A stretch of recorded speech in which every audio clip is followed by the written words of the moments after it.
Once again, Bob Lazar. Bob, can you remember the first ride down to S4 in the bus, the blacked-out bus? You remember that, huh? Yeah, I do. It was quite a day. Well, give me a sense. What was it like? Well, the first time I went down there was essentially to read. I was brought into a small room at the facility they had there, and these, I guess you just call them briefings, because they were just an overview of some of the other satellite projects going on.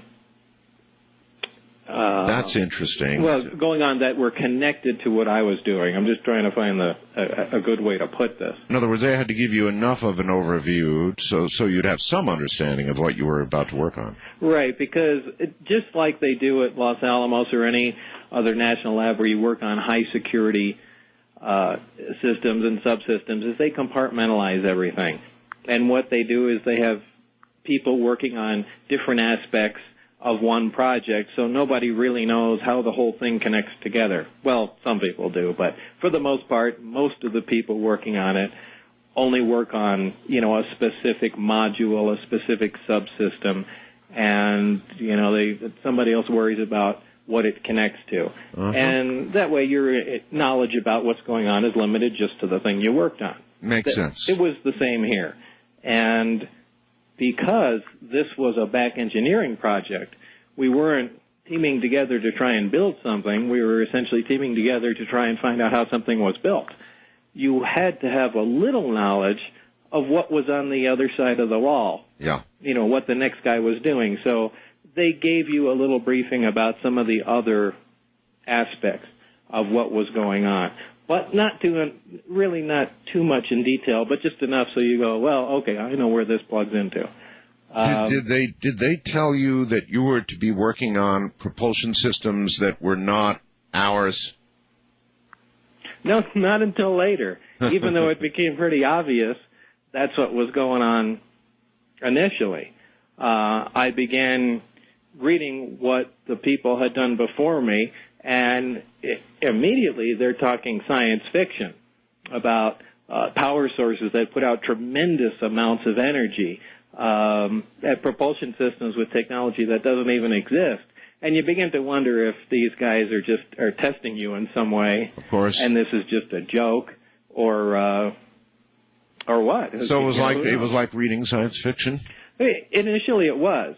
And it wasn't until the next time that I came down that I discovered it wasn't.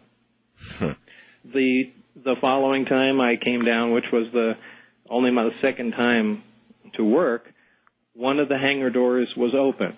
Now, I believe it was open intentionally. Sure. And instead of going around the side of the building in the main entrance, we stopped out in front and cut in through the hangar.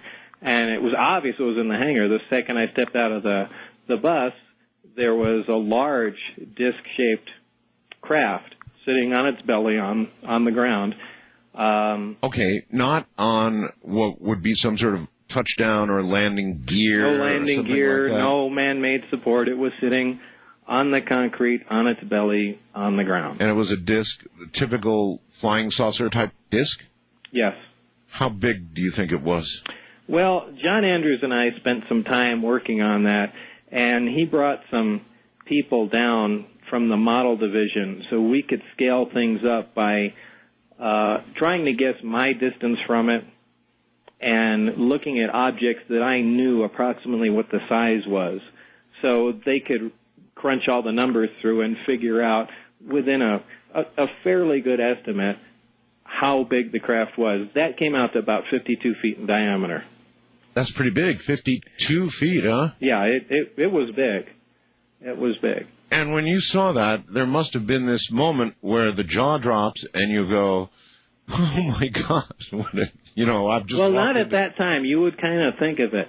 But when I left the bus and I saw that, to me it had the opposite effect. It said, see, I'm right. There are no flying saucers. This is just an advanced U.S.-made aircraft, and they've been testing it, and people think it's aliens from outer space. It made complete sense. And in fact, when I walked by the craft, there was a little backwards American flag stuck on right next to the opening in the craft. Well, that absolutely does it. There's no ifs, ands, or buts.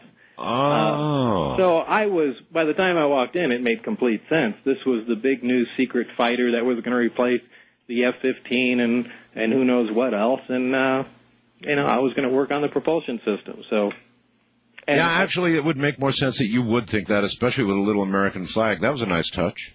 Yeah, absolutely. Later did I learn to find out that was more or less a sticker that says this belongs to us now, as opposed to we made this. Did you get introduced to who was to be your boss? Is boss the right word? Yeah, kind of. It was tough to really figure out who your boss was there. They worked on the buddy system. And, what moves science forward is free discussion. It's people sitting around and working on a common problem and discussing things. Sure. It's just brainstorming. Yes. Especially for something outrageous like this. Uh-huh. But that was not permitted. What they did is they had a buddy system. You had one person who you worked with who you could talk to. There was no communication with anybody else, not even if you sat down for lunch. Now, how interesting is that, Bob? Because you were talking about the atomic bomb earlier in Teller. Mm-hmm. And they had the same arguments in the development of the atomic bomb that they weren't they were not allowed to sit around and throw ideas back and forth, and that it was holding the whole damn project up. It's exactly what was happening here, and all that has told me is that since the 40s, the military has not changed the way they do anything, and it's probably the reason why this project moved ahead so slowly. They were obviously more concerned about security than moving anything forward. And, of course, I guess they did not give anybody any idea where they got these craft. Or did they?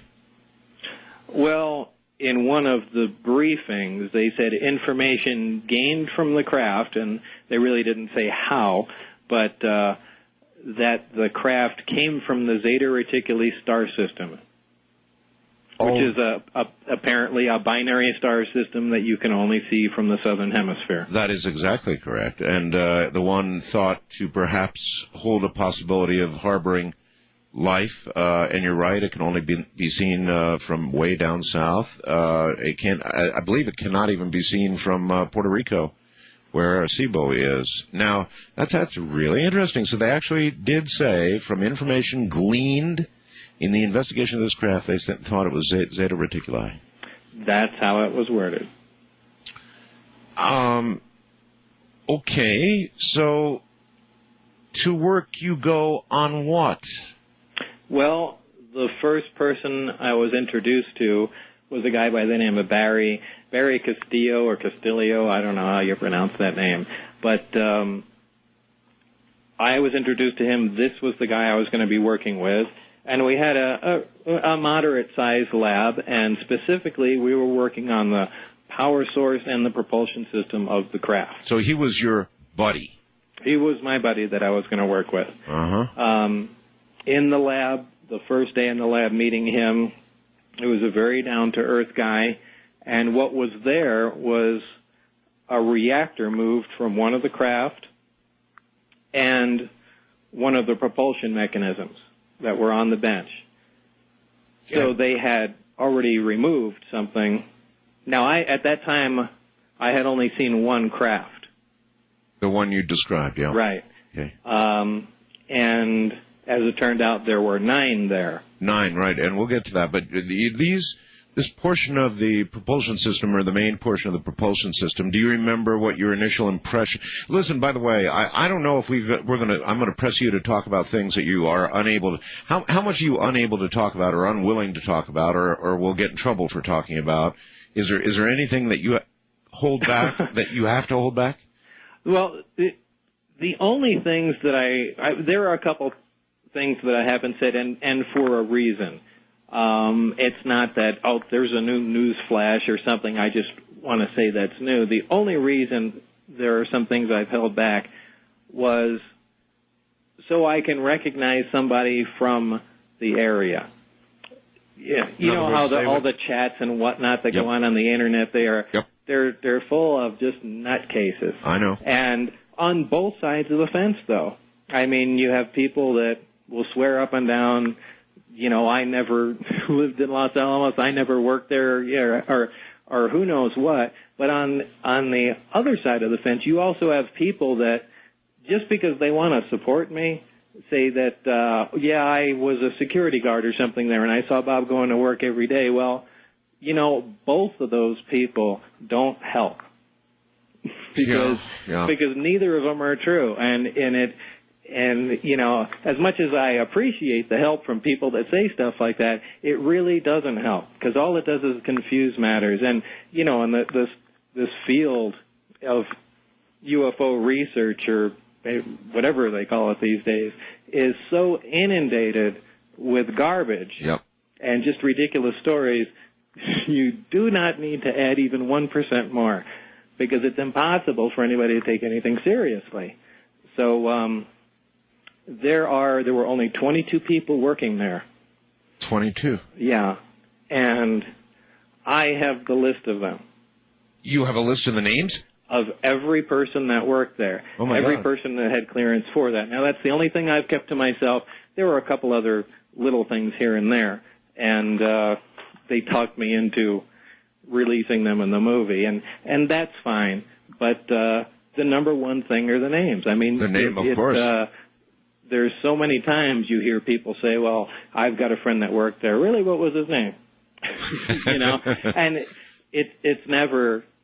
I've never seen a name come through. Well, when you and your buddy first saw this propulsion stuff, how did it hit you as a physicist? What did you know, when you looked at it, you said to yourself, I'm looking at what?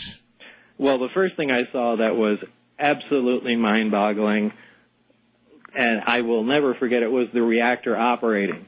Now, this is something very small, probably on a base 12 or 15 inches square, with about a basketball size sphere on top. Okay. Well, semi-sphere. It's, you know, right. The basketball setting on the plate. Right. This was the reactor for the craft. And this produced a tremendous amount of energy, and also it was the source of the gravitational propulsion system, where it got its basic gravity wave from, that they amplify. Now, these are, you know, we know what the effects of gravity are, but we cannot produce gravity or any gravity. You know, I've spoken to a lot of people, and I ask people, you know, that you see in NASA training films, astronauts floating around. And, you know, that's all done in that large plane that they put into a crash dive, and people go weightless inside. Vomit comet. Right, the vomit comet, exactly. You know, the majority of people I've spoken to, even people that seem fairly knowledgeable to me, think that NASA has an anti-gravity device in this room where they just turn it on and people float around. Now, if we had something like that, there wouldn't be airplanes anymore. Cars would fly. Right. I mean, the world would be changed. We don't have a machine that can make gravity, because if you do, you can also control time. So if we had something like that, the world would be so different. All right, we probably wouldn't even be on the radio here. Go ahead. This device that you just talked about, that you just described, how did you and your buddy endeavor to measure its energy output, and in what form? How did you take a look at it? Well, like I was describing, the first time I saw it operating, all he had to do was put the lid, the semisphere, on top of this device, and it became operational. And he said, just put your hand on the top of it. Right. And when I did, I could not touch it.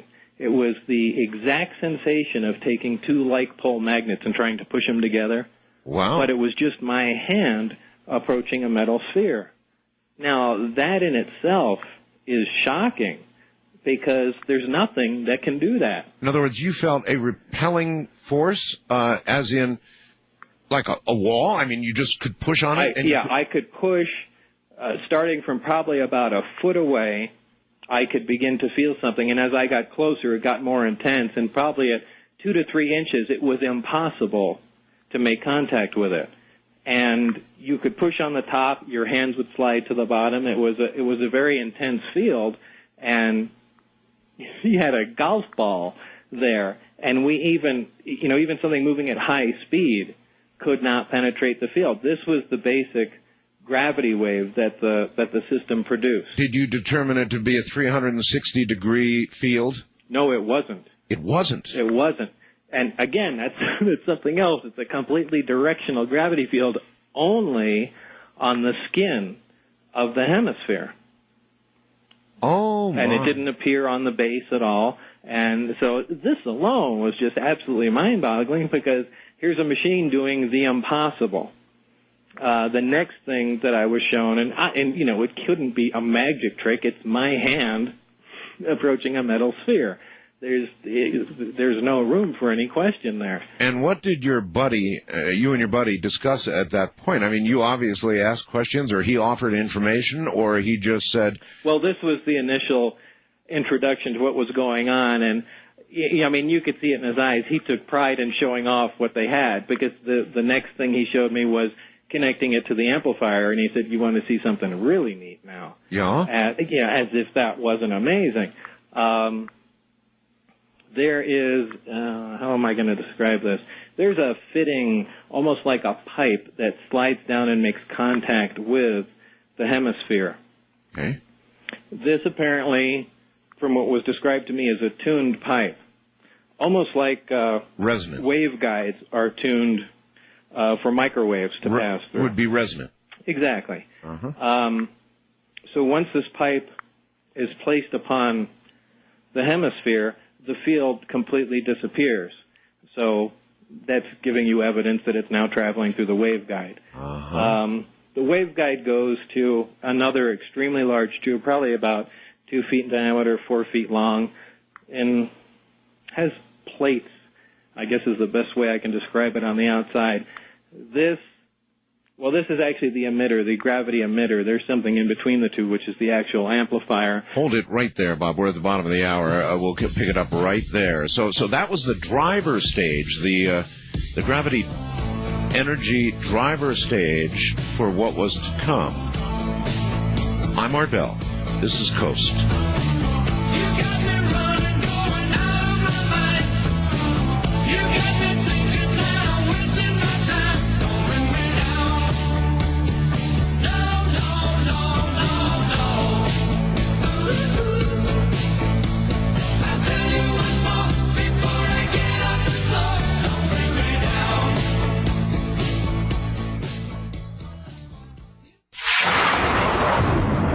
Once again, here's Bob Lazar. And by the way, he's not in Las Vegas anymore, I don't think. Bob, you're somewhere else now, aren't you? The mountains of New Mexico. Back to New Mexico, huh? Yeah.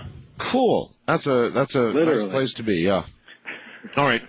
What you were describing, the first thing you were describing that you saw, that was obviously a driver. Well, in broadcasting, it'd be the driver unit, the generator itself. Right. And now you're starting to describe what terrestrials would regard as waveguide, or whatever carries this energy to some kind of amplifier, huh? Exactly. However, if I can take 1 second and just step back to the hydrogen thing, the only reason I'm saying this is because, I guess because of the show. Sure. There are 1 million people hitting my United Nuclear website and asking me to post some kind of instructions about. I told you. Yeah, so I'm going to go, there's no way I can answer all the emails, so I'll go ahead and generate a web page about that. So, well, you could either do that or give out your home phone number. Yeah, I'd rather do the web page. Okay. So there'll be some information up there eventually. Thank you on behalf. Got to give me some of, time to do that. On behalf of the millions out there, yes. Back to the reactor. Right. Or the propulsion system.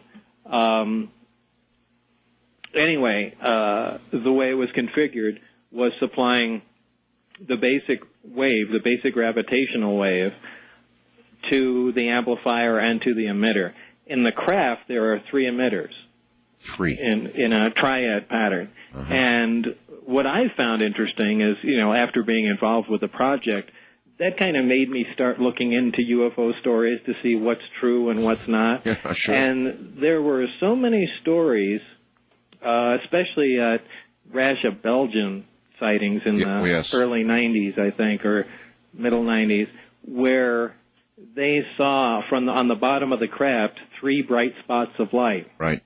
And that is exactly how this operated. Another interesting thing was, I know I'm jumping ahead of myself here, but the other craft that were there all had the same power and propulsion system in it.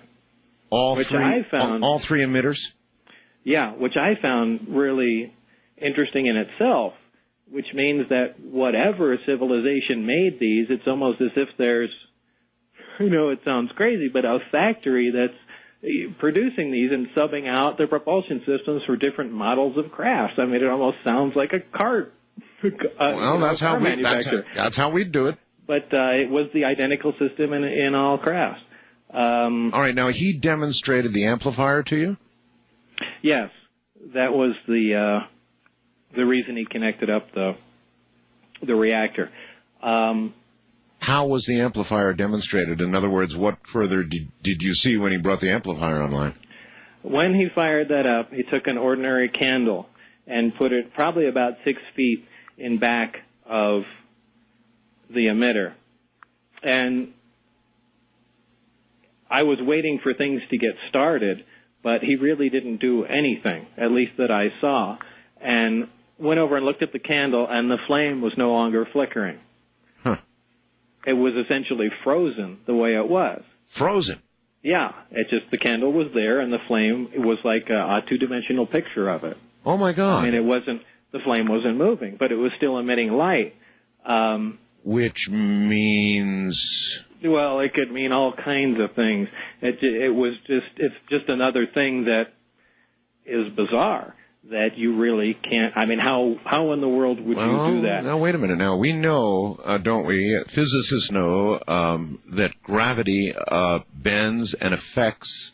Oh, absolutely. I'm light. saying, but without using gravity, how could you do that? You couldn't. Yeah, exactly. So, within that field, it froze to your eyes. It froze that image. Right to my eyes. Solid. The candle was removed, and to show me how the emitters can focus gravity, because this is very crucial to how they operate. They must be able to focus and diverge the gravitational wave. Apparently, he set it for a tight focus and increased the power to it, and at the focal point, which was at that time probably about 3.5 to 4 feet from the rear of the emitter, right, a black dot formed, or a black ball. Not a black hole where it's going to suck in the desks and things there. Yeah. But what he was showing me was the fact that light was being bent. Now, there is nothing that we have that can do that. That would have been at the focal point. Now, for example, with the satellite dish, a lot of people know about satellite dishes. A parabolic dish. And that's right. Out at a certain point, which is the focal point, on a good dish, it's about the size of a quarter or even smaller. That's what's called the focal point, where all the energy from that satellite dish is radiated right to that little tiny spot, and that's where they put the collector, or the LNA or LNB, to get the signal. And that's a focal point. So you're saying, just like that, at the focal point, but out in the middle of nothing, in the middle of air, there was a black dot. Right, and that he was demonstrating the fact that the device was bending light away from the area. I mean, it was a completely black dot. Yeah. Later to find out, well, I don't want to jump ahead of myself, but anyway, there were a couple small demonstrations like that were extremely impressive, and this is what we were supposed to be working on. And, our mission was really not just to find out how it worked, but the aim of the project was to see if these systems and subsystems can be duplicated with earthly materials. Bob, when these engines, for lack of a better word, were running, was there any audible noise? You were there in the room. I mean, was there, other than the test of putting your hand up, was there anything that hit your sensory system that you could describe when these things were running? On the test setup in the room, it was completely silent. I wasn't even sure if the thing was operating.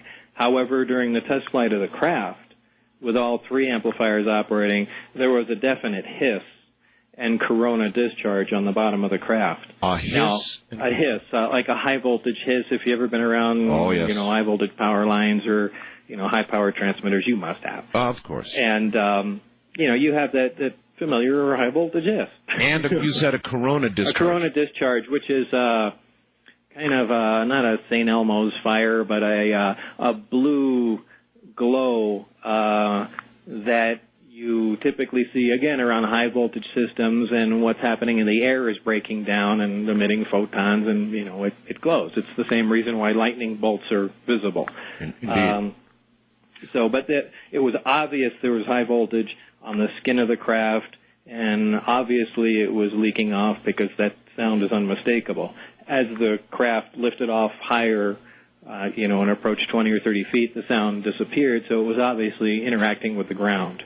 Fascinating. So just in free flight, there'd be no sound at all. Now, do you know, you say there were 3 emitters on each craft. Do you know offhand how these emitters in flight were manipulated to, for example, leave the ground and then begin propulsion that would take you horizontal or vertical or wherever you wanted to go? Do you know how that energy was manipulated?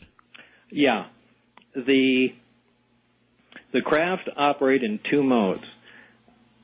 It's Omicron and Delta. Omicron is using a single amplifier to move the craft, and Delta uses all 3 amplifiers. Whenever a craft is near another gravitational source, such as a planet or whatever, it's only using 1 amplifier to lift itself off the ground. The amplifiers are these, like I said, or I keep using the word amplifier, the emitters are these 4-foot long, 2-foot diameter pieces of pipe, essentially, held by a 2 or 2.5 foot, 3-inch diameter flexible pipe. And these hang in the bottom of the craft.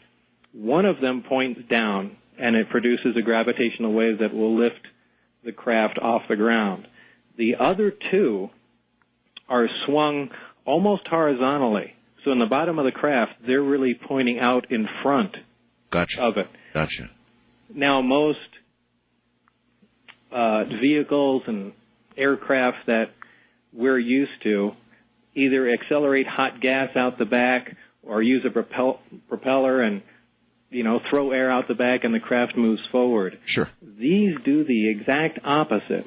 And my best analogy for it is the old rubber sheet or the bed. If you take a bowling ball and stick it in the middle of your bed, and in front of the bowling ball, about 2 feet, take your fist and just push it deep into the bed, what happens? The bowling ball rolls forward. Absolutely.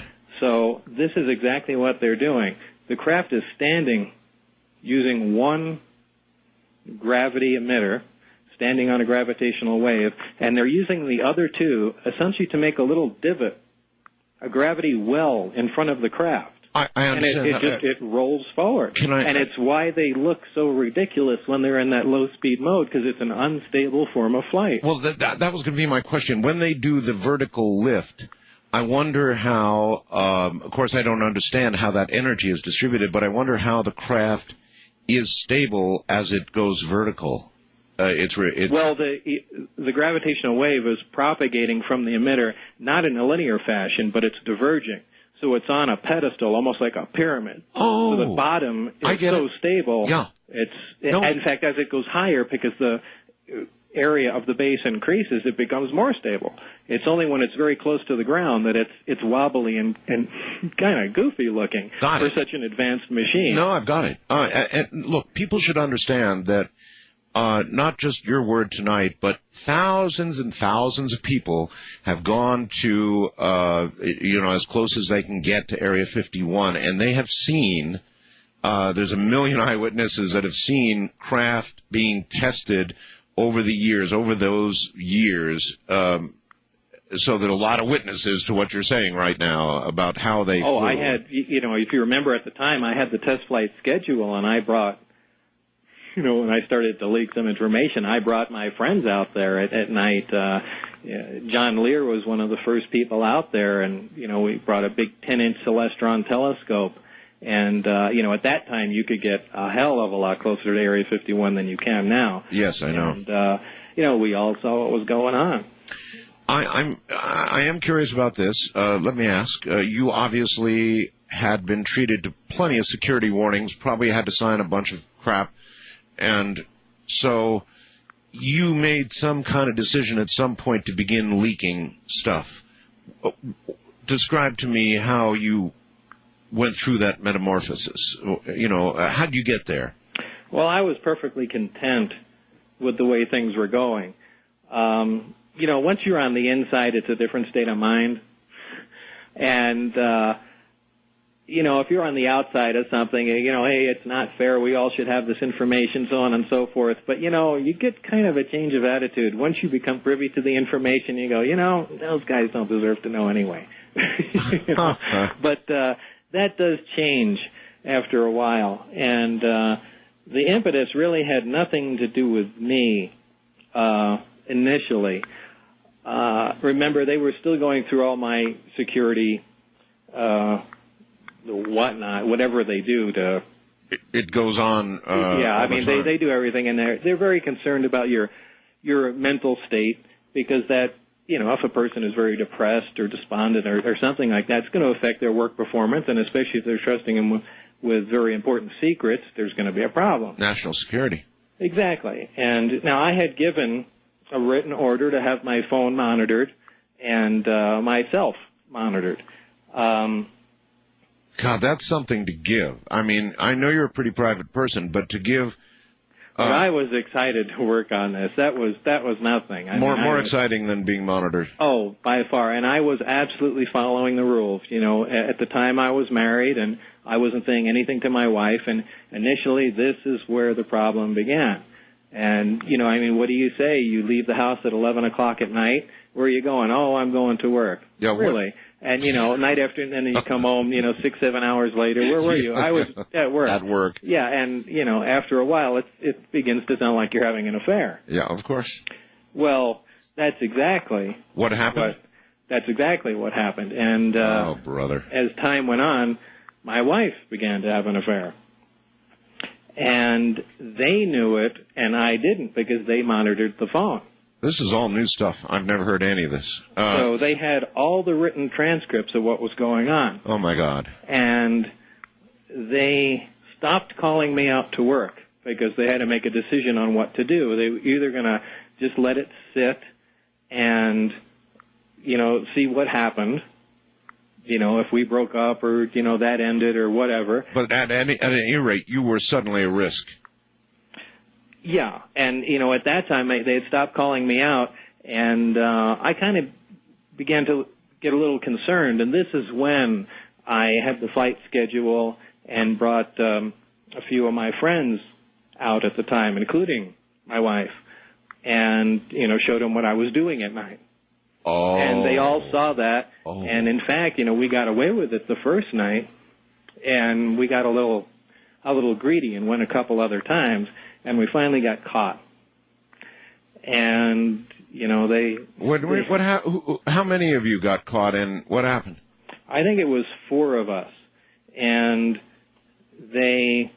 we were standing there, out close to Area 51 in the absolute black desert where you couldn't see your hand in front of your face.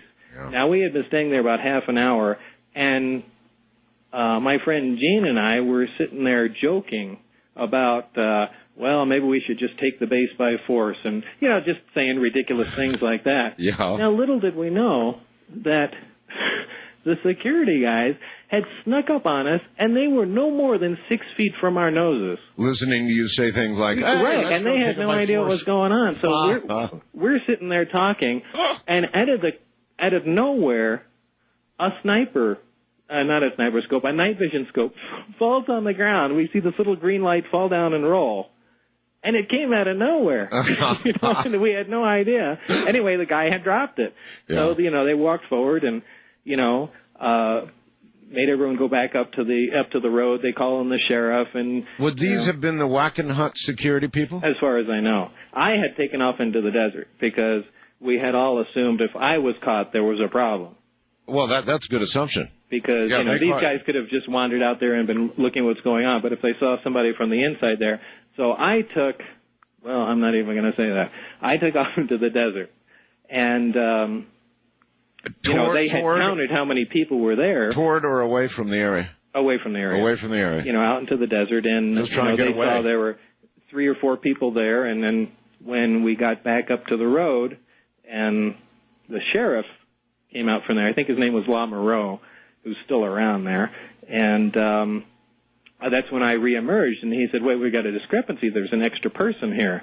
Well, what's his name? And he took my license, read it into the base, and, he said, okay, well, everybody can go. And the following day I was called for a debriefing down at Indian Springs Air Force Base, which I had never been to before. They didn't, that's very interesting. They didn't throw you in jail. A lot of people... No, they didn't do anything. They spend the night in jail, a lot of them. Now, the second they heard my name, the second he read the license, they said, let everybody go. And it was the following day when I got called in, and Dennis, who was the security supervisor at the time, drove to my house, and we went down there in my car, and that's when it really hit the fan. And, kind of to make a long story short, they were pissed, to say the least.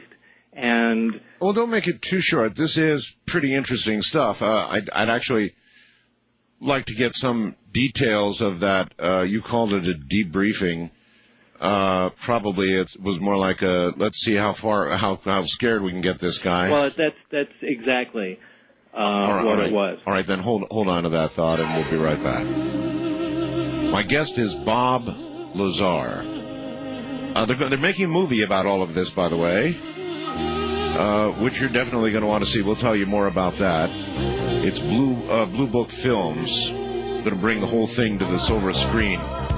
From the high deserts, not far from the areas being talked about right now, I'm Art Bell, and this is Coast to Coast AM.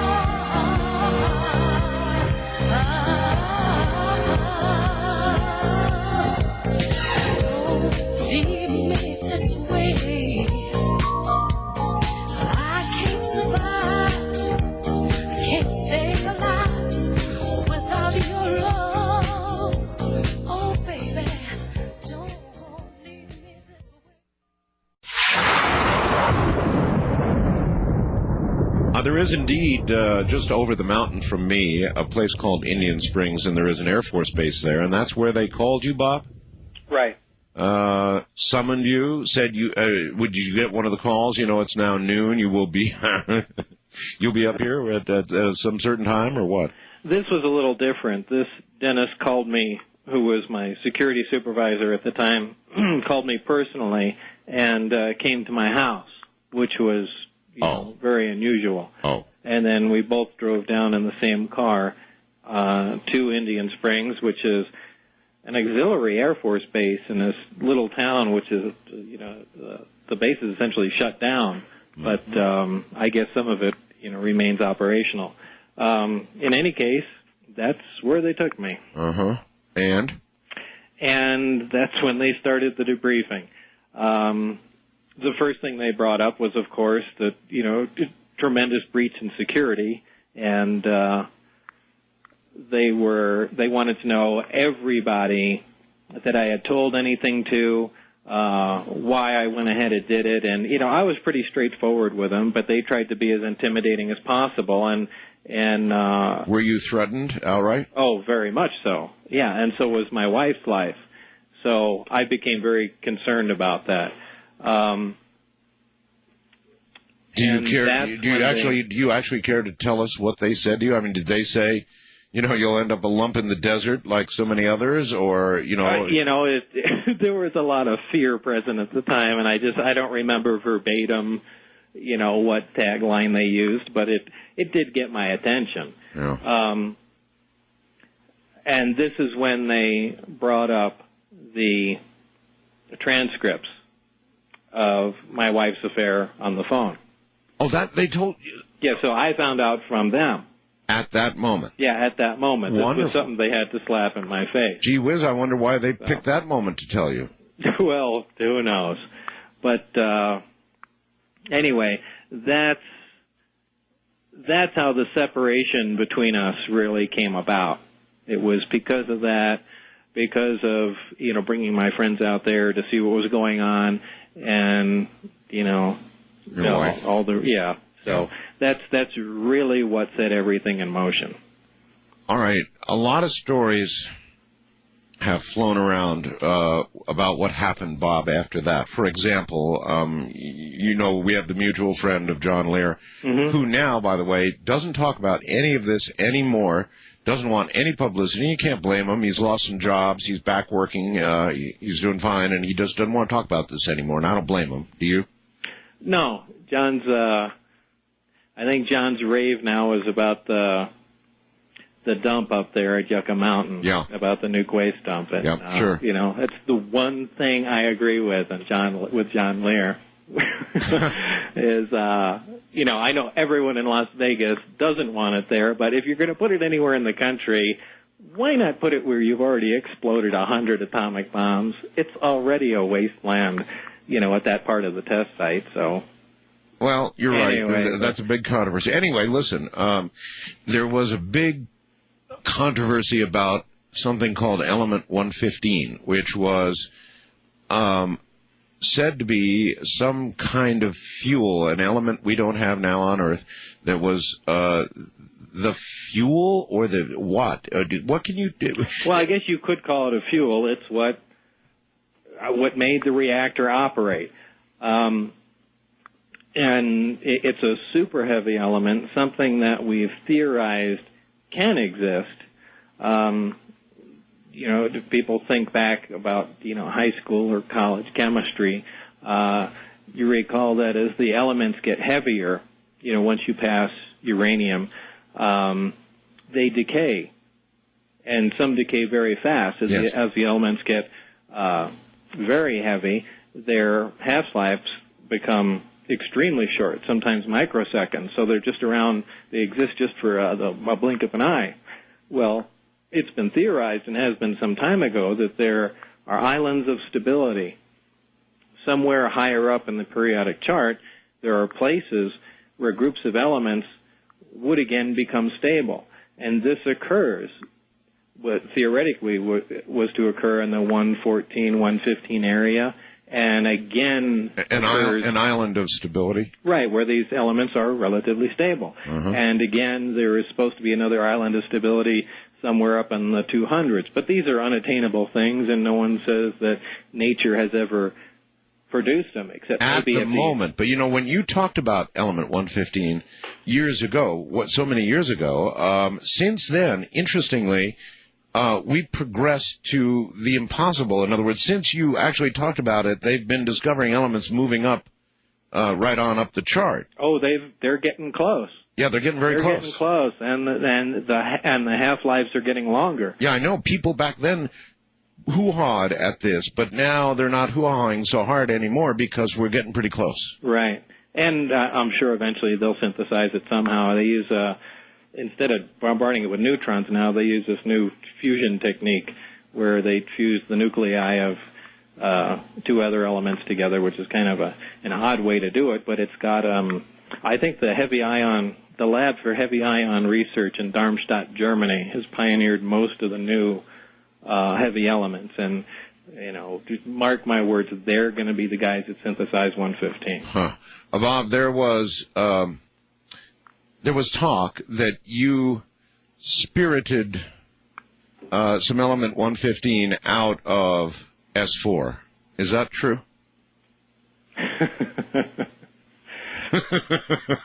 Where'd you hear that, Art? Oh, I got friends too, Do you want to say no? Comment about you don't want to comment on that? No, I don't want to comment about that. But it's that would be a good sledgehammer.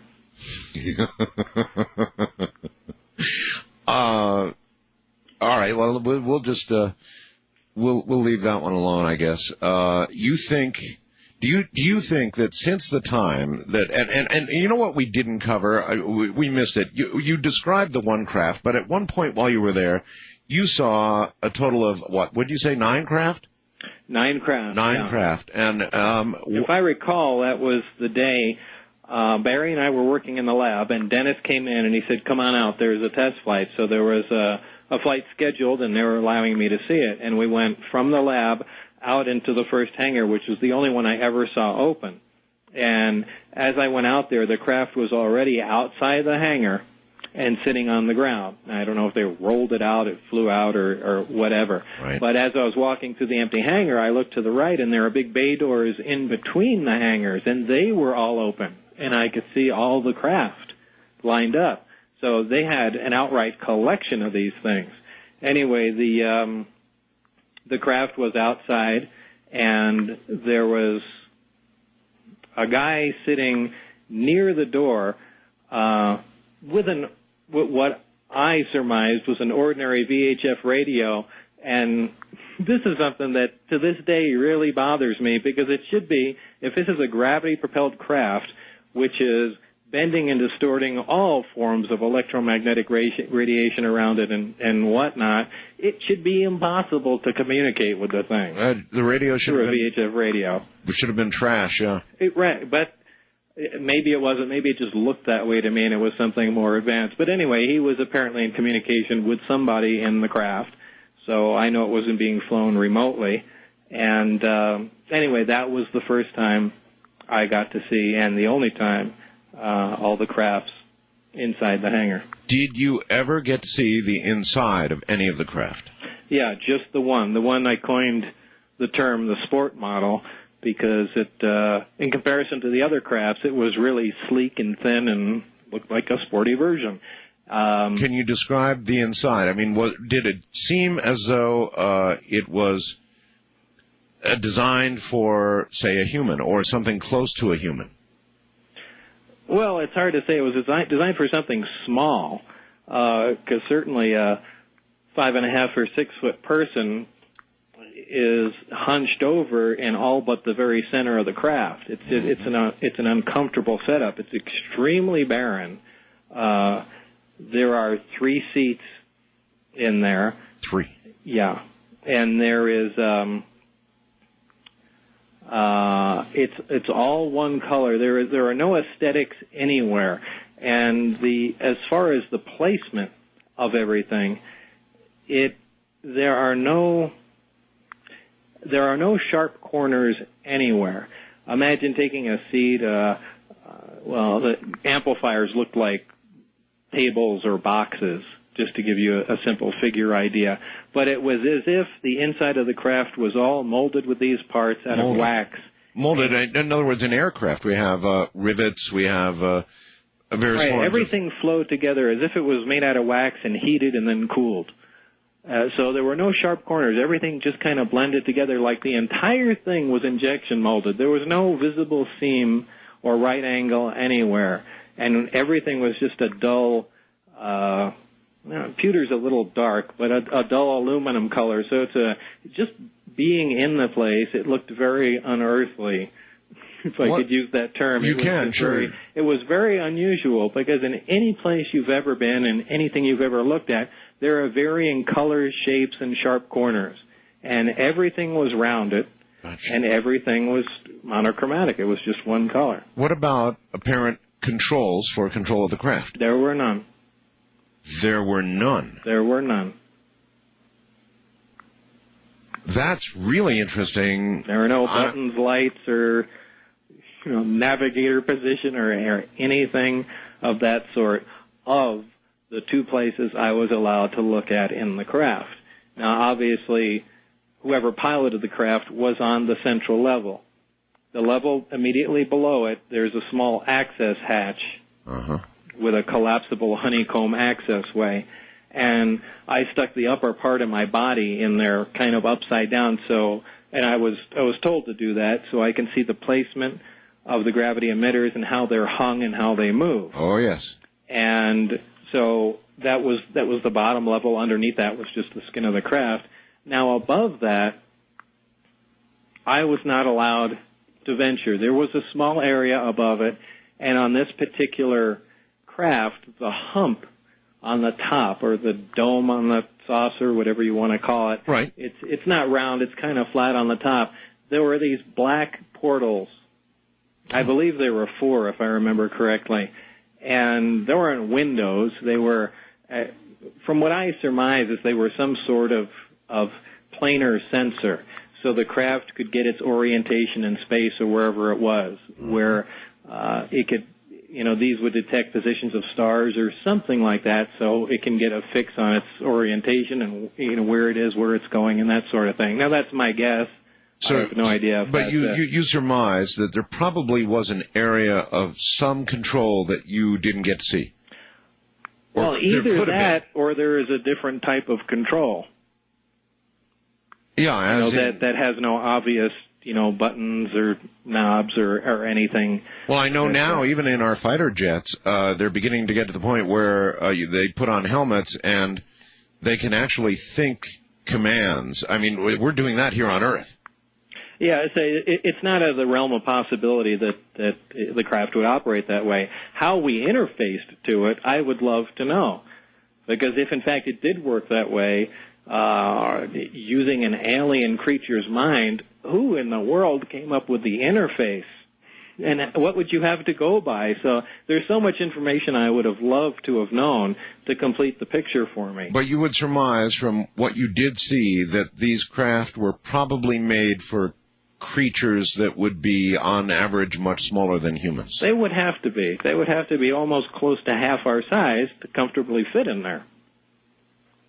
Huh. Now, you never, ever saw any alien beings. No. Were there, between you and your buddy or anybody else that you ever talked to up at S4, were there any discussions of beings? I mean, it would be, how would there not be discussion of who there was about who piloted the craft, and they called them the kids. That was the term they coined. The kids. The kids. And that's probably because of their size or who knows what. But that's it. That's pretty interesting, though. They called them the kids. Stated. And everything looked like it was set up for a child. So maybe that's where it came from.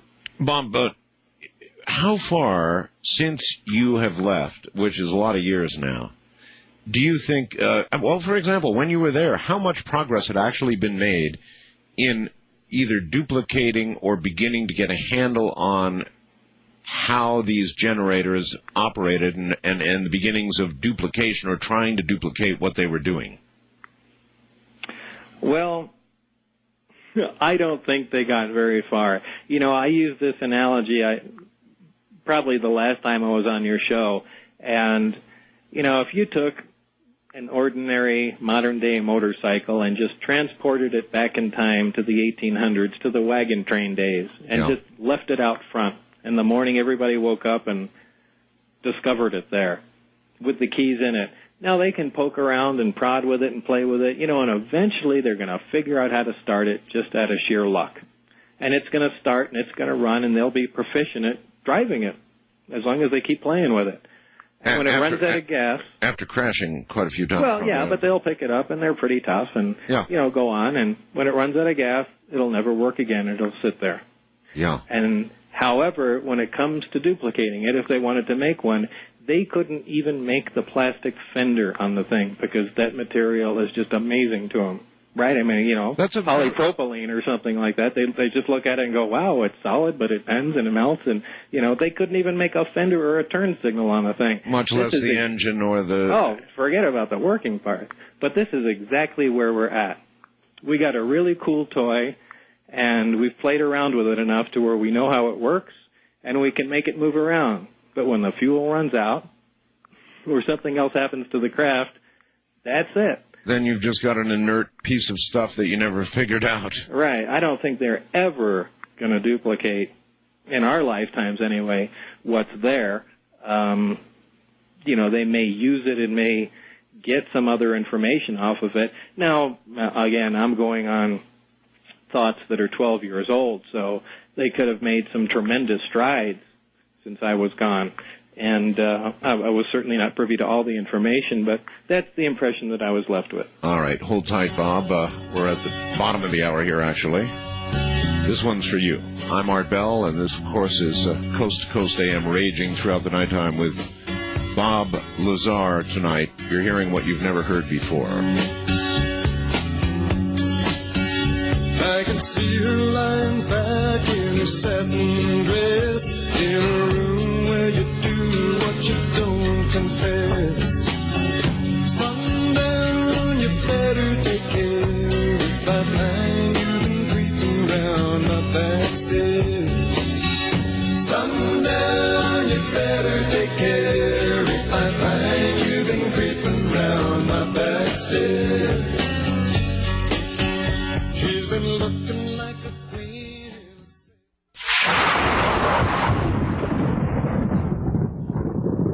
All right, once again, here's Bob Lazar. Bob, an obvious question, and one coming from Madison, Wisconsin on my computer is, were there any signs on any of the craft of obvious damage? Not on the craft that I worked on at all. And, everybody's wanted to know, well, how did we get them? Sure. And, that's information I wasn't privy to. I would love to know, too. Was this, you hear so many stories in UFO lore about an alleged exchange of technology. Did this actually occur? And I've heard people say, well, we know there are crash retrievals. We have inside information. And you can't tell me that somebody came from 30 light years and 9 different advanced craft, and they all crashed. It's not possible. So, I could certainly see the Roswell crash occurring, but I just don't believe that flying saucers come here from a tremendous difference, and they just miscalculate the weather conditions, and they wind up crashing all over the place. Yeah, it doesn't make any sense. I hear you. What about? Did you ever learn anything of the material that the craft were made of? In other words, could you take a blowtorch and cut? Could you damage, dent, or otherwise bend, spindle, or mutilate the material the craft was made of at all?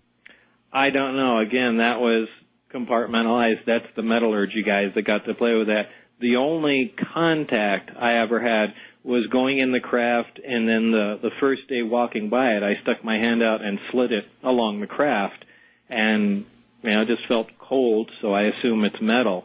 But it certainly could have been an advanced ceramic or some other unknown material. But it kind of felt like metal, though. Yeah, it was. Metal has that, cold feeling to it. The surface didn't feel exceptionally smooth. It was aluminum is the only thing that comes to mind, just unfinished aluminum.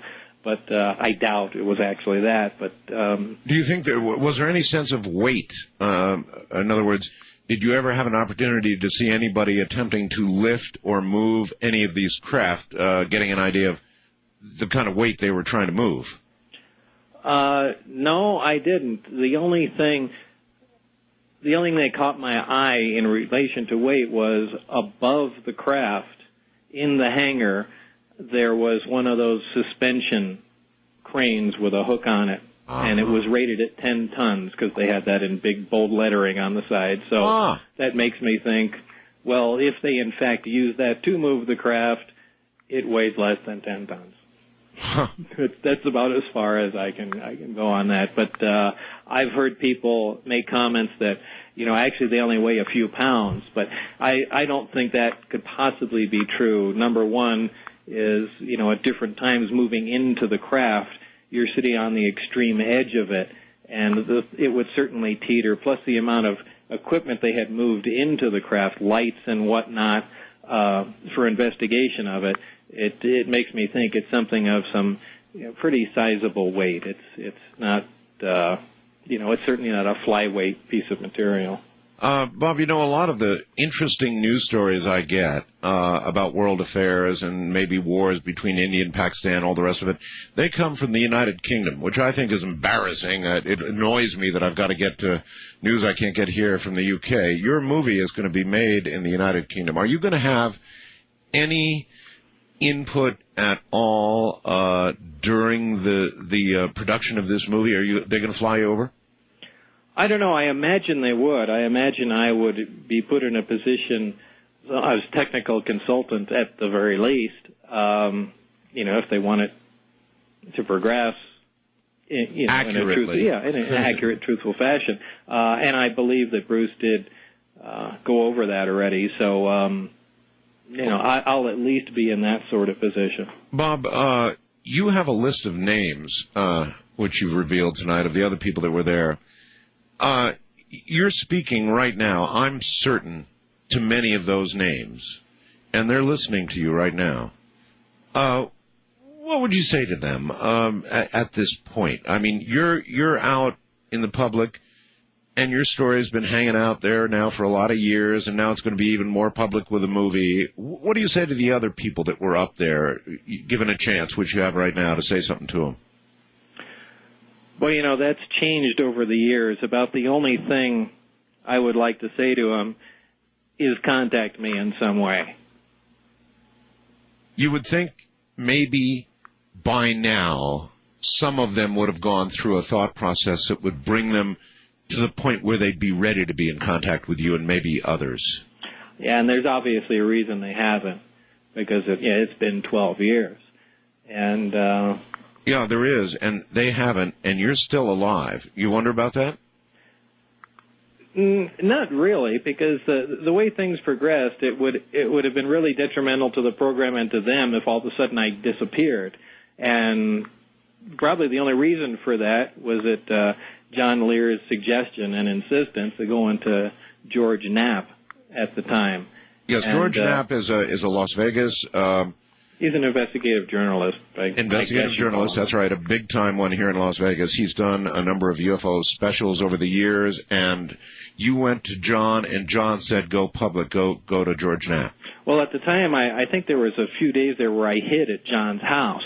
I remember that. Because tensions got pretty high, so I just looked for a place I could stay other than my house because I had no idea what was going on. And the decision was made to go do that, and in fact, George broke in more or less. It was at the top of the 5 o'clock news in Las Vegas, and I went on in silhouette and said what was going on. And, certainly if anything would have happened to me from that point on, it would have cast everything in stone and said, hey, this guy said so-and-so, and, it looks like it was true. If he was just a nutcase, what would you bother killing him for? Well, they didn't erase you, but they kind of erased part of your employment histories and as much information as they could about your history with them, right? Oh, absolutely. Absolutely. In fact, Bob Exler was one of the guys that did the research, and I think he was a NASA systems specialist, and now, I don't know about now, but then, was pretty heavy into UFO investigation, and he had some contacts down at the IRS, so I let him have all the information. My W-2 form from there, with Naval Intelligence and Social Security number, and, he went after everything. And from the IRS, he got notified that information regarding my Social Security number is classified, that the numbers, the employer designation numbers on my W-2 form were for, I forgot what bizarre government agency, but they were valid. And, he did bring up a lot of good information, and it ran into a lot of block walls that were completely inaccessible. Even your history at Los Alamos was somewhat erased, although I'm remembering that you came away, or somebody came away with your name on an employment list or a phone list from Los Alamos. Yeah, that was the only thing that they couldn't have deleted, was the old printed phone list. And, that's one of the things. On top of that, what proved to be a a big plus, too, is remember, again, the jet car article. And in the front page of that newspaper, in the first few paragraphs, now this is a small town, Los Alamos, everybody knows everybody's business, they say, Bob Lazar, a physicist working at the Los Alamos Maison Physics Facility. This is the Los Alamos newspaper, so, you can't go back in time and get rid of that paper. So I had that. I had my name in the internal lab phone book directory, so, they were stuck with that before. They had denied it for years. He never lived here. He never worked here. It's just a big lie. And yeah, they did reach back and erase as much as they were able. They just didn't get it all. Yeah, George Knapp is the only guy at the time that not that I trusted, but also had, the ability to do this. And I flew with him back to Los Alamos and went back to where I worked and to the people I worked with and, the areas I got him into in the lab. And, he did a lot of footwork. Look, I've had a lot of dealings with George over the years, and I've come to trust him. He's a very trustworthy guy. He certainly is. All right, very quickly, just a couple questions. West of the Rockies, you're on the air with Bob Lazar. Anything real quick? Is that me? That's you. Oh, okay. I was wondering, hi, Mr. Lazar. Do you feel that we had any technology or do have technology to go to the moon? I don't feel that we did. Well, you mean you think we never really went to the moon? Is that what you're saying? Oh, yes. A lot of people have been saying this to me just in the past couple weeks. There's a good friend of mine, John Ferrat, who's kind of a bigwig in Hollywood, and, he absolutely, and this is a real knowledgeable guy, and apparently there was some show on Fox where they aired all the old Apollo films and analyzed them, and I never saw this, but it seems to have convinced him that we never went to the moon, and I don't know. I've spoken to Edgar Mitchell, who was the sixth man on the moon, and it sure seems like he went there. But I don't know. I really don't know. Ed Mitchell made an interesting comment to me. I've done many interviews with Ed, and one question that seemed to really stump him was, Ed, do you remember, what was it like walking around on the moon? And he said, it's really strange. I just don't remember that many details of the whole thing. He said, I obviously remember it, but there are some details that strangely are missing, and he did make that comment. It's possible to have faked the whole thing, but who knows? We know that the shuttle goes up there because you can look up in the sky and see it go by. You certainly can.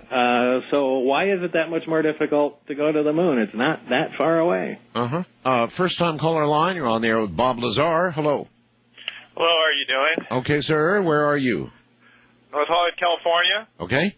Yes. Hi, Bob. Hi there. Still driving the Corvette? Yeah. Yeah. It's all right. Anyway, are you familiar with the Lockheed facility in Burbank? The Skunk Works? No, not Skunk Works. Talk about on the premises of the airport where the Janet flights took off. In Burbank? Yeah, Burbank, California. You worked in the 80s. What time do you work at Groom Lake facility? What time? The time is varied. No, I mean the year. That was in 88, 89. Okay, so I'll give you a name. There's a guy who worked out. I don't know if he worked in your division, but the last name of Hayes. Do you know him? All right. Well, let's hold it there. Do you want to disclose whether the name Hayes is on your list? There is a name Hayes on the list. Oh, there is a name Hayes on the list. Really? Yeah, there is. Now, I don't know if there's a billion Hayeses in the world, but there's a Hayes on the there's a Hayes on the list. Really? Okay. I mean, there's also a Jones, too. Yeah, I know, but what it's still... but there is a Hayes. What are the odds? Right. Wildcard line, you're on the air with Bob Lazar. Hello. Yes, sir. Where are you, please? Here in Pahrump, Nevada. And listening to? KNI. KNYE. Yes, sir. 95.1 in Pahrump, Nevada. Yes, sir. Yes, sir. Mr. Lazar, I'm a big fan of yours. Oh, and I was wondering how you feel about how the government's disavowed your knowledge of you and disrespected your work and everything. Well, I am, needless to say, not too thrilled about it. There isn't much I can do, but I mean, there will never be a common ground between us. As far as I'm concerned, all ties are broken and all promises are broken too. And, it's one of the reasons I'm on the air. You want to treat me like that? Well, guess what? Here's what you get. Yeah. If you, if they came back to you and they said, with all the water that's going on the bridge, Bob, we've made a lot of progress. We'd like to take you up there and show you how much we've done, how far we've come, impossible as this is. If they came to you with that and said, however, there are going to be a million conditions and more security checks and blah, blah, blah, would you be able to turn that down? Would you tell them to go fly a kite? I would certainly love to do that, but in view of what's gone on, I can't possibly trust them. It's a completely remote, isolated area, and once you're there, they could really do anything. It's to say, hey, you're not going home. And you wouldn't go home. You'd just be not even a lump in the desert, but far below it somewhere. Who knows? I mean, maybe that's all fantasy, but, I cannot trust them. And I would absolutely love to get back into the technology. I mean, it was the greatest scientific experience I've ever had, working with it, and I'd love to see what else they've done and, love to lend a hand and become part of the project again, but I can't. I'd say the chances of them coming to you like that are zero. Yeah, absolute zero anyway. Just an interesting question. East of the Rockies, you're on the air with Bob Lazar. Hello. Bob? Yeah. You fascinate me by saying what part of the universe this thing came from. Where did it come from, did you say? How can you say that with definiteness, with being definite, assuredness in your voice? And was your job to reproduce this fuel, and is this fuel called 115? And how far did they ever fly this thing, or did they tell you? All right, well, first of all, the assuredness in his voice came from the fact that they told him that's where it came from, correct, Bob? Right. I did not determine this myself, and again, this was just in a written satellite briefing of the project, so whether or not that's true or not, I cannot stand up to that fact, but it is possible because the other things that I read in the briefings that I did get hands-on experience with are accurate and true. So I don't have any reason to disbelieve it, but because I don't know it for a fact, it just kind of sits in that special place in my mind where it possibly might not be true. But again, why throw a lie in there if we're trying to get all this work done and find out what the basis is of this thing? The origin of it may have something to do with the operation of it, so I don't think they would have taken the opportunity to lie about it there. So now, I kind of believe that was true. Now, knowing what you know about the drive systems, you said, you referred, I think, earlier to some of the Belgian sightings. Mm-hmm. When you consider all the UFO sightings, and I'm sure you've seen a million pictures and moving video now of UFOs and all the rest of it, you think the Belgian sightings were perhaps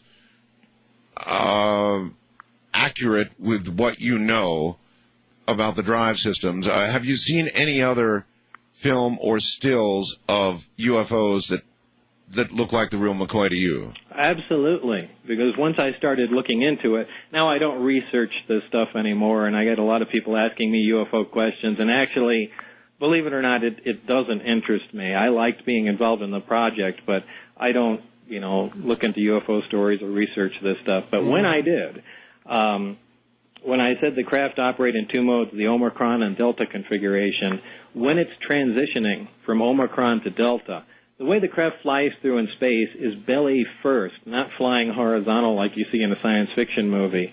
And as the craft leave the ground in Omicron mode, they perform a roll maneuver where the craft raises and, eventually you see it at a 45-degree angle, and then it becomes straight up and down 180 degrees. Right. The amplifiers come up to power, they focus on a point, and the craft flies belly first at the target.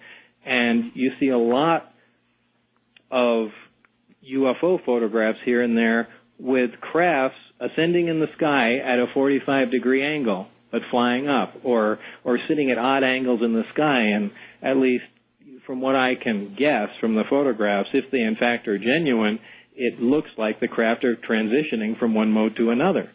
And so you've seen quite a few of those? I've probably seen 3 or 4 of those. 3 or 4? Yeah. So the majority of UFO photos are by you pretty much dismissed, but every now and then one hits you and you say, hey, look at that. Yeah, if it has something that clicks somewhere, but, these days, you just take a picture into Adobe Photoshop and, you can make anything. I do know. Bob, I can't thank you enough for coming on tonight. With regard to your movie, Blue Book Film, hey, do you have any idea what the title might be? No idea. The only thing they talked about are the people that might play me. This is James Spader, Kevin Spacey, or Mark Wahlberg, so that's about all I know at the time.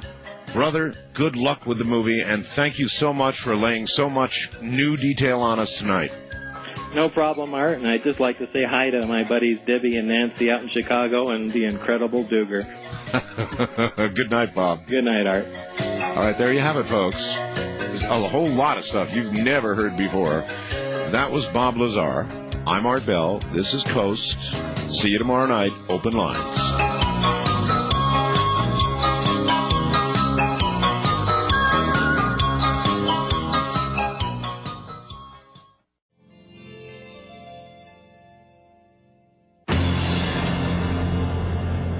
Sight, sound, smell or touch, there's something inside that we need so much. The sight of a touch or the scent of a sound or the strength of an oak roots deep in the ground. The wonder of flowers to be covered and then to burst up through tarmac to the sun again, or to fly to the sun without burning a wing, to lie in a meadow and hear the grass sing, to have all these things in our memories stored, and to use them to help us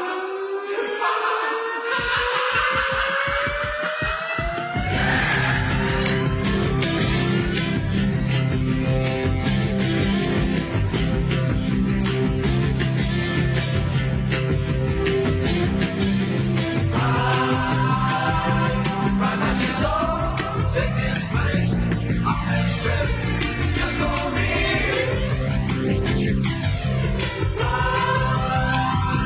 Take a big ride, take my hand, up by the sea, it's for free. Want to take a ride?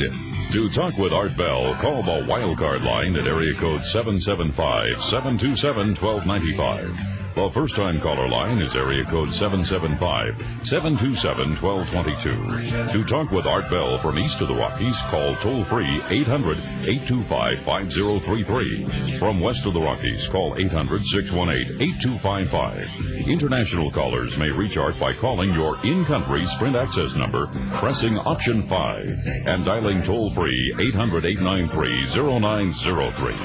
From coast to coast and worldwide on the internet, this is Coast to Coast AM with Art Bell. It absolutely is. It's the weekend, everybody, and you're off, and boy, do I have a guest for you, Bob Lazar. He is a man who is probably one of the more controversial people in the entire field of ufology. I mean, really controversial. Bob Lazar is president of United Nuclear. They specialize in research and development of cutting-edge technologies, design and manufacture of radiation detection equipment for the nuclear weapons industry, and the retail of scientific equipment and supplies. He was formerly senior staff physicist for the U.S. Department of Naval Intelligence at the Nevada test site, you know, that area near me, and the nuclear physicist at Los Alamos National Labs, where he was involved in advanced nuclear weapon design and development. And in the middle of all that, he's seen things that very few living Americans have ever seen. He's actually seen the ships. He's actually seen the saucers. In a moment, Bob Lazar.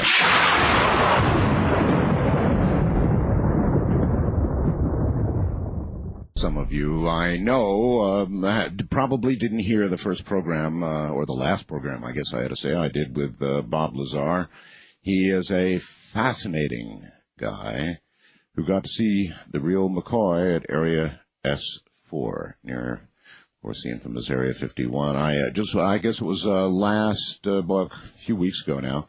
I interviewed our mutual friend, John Lear. Oh, what an interview that was, Bob.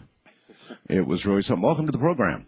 Well, thanks, Art. Bob, you know what? I'm going to start at the end. Why do you hate talking about UFOs?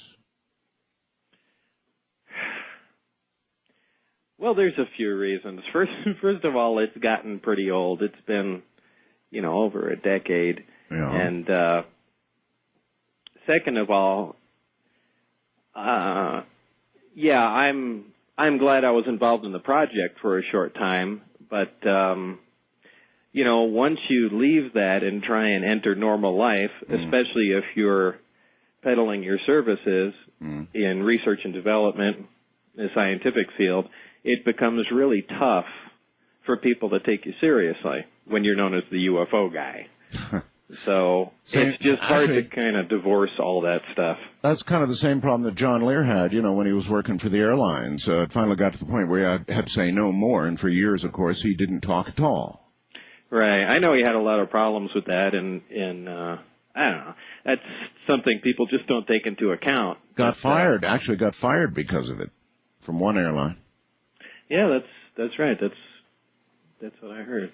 How do you now remember that special year with John, or maybe it was more than a year, but the period of time you spent with John and you went through all of that? How do you now remember that? Do you remember it fondly? Do you remember it as something you wish you hadn't done, or what? Oh no, those are fond memories. It was fun and exciting back then. Before all the problems started and all the hassles from the feds and whatnot. But, back in the early days before all this became popular and Area 51 was on the tip of everybody's tongue, we were sneaking around out there when there were minimal security and whatnot, and I had the test flight schedule at that time, so we knew exactly what was going to happen and what was going on. And well, you know what I'd like to know? Why did you, you at that time had a pretty damn good, secure job at an extremely secret place. What made you decide to grab John by the collar and say, hey, buddy, I can show you something? How do you make that choice? I have to place myself back in that time. Well, it's one of that's kind of a loaded question because there was a lot of stuff going on at that time. And, I kind of make a long story short. At the time, they were just calling me out,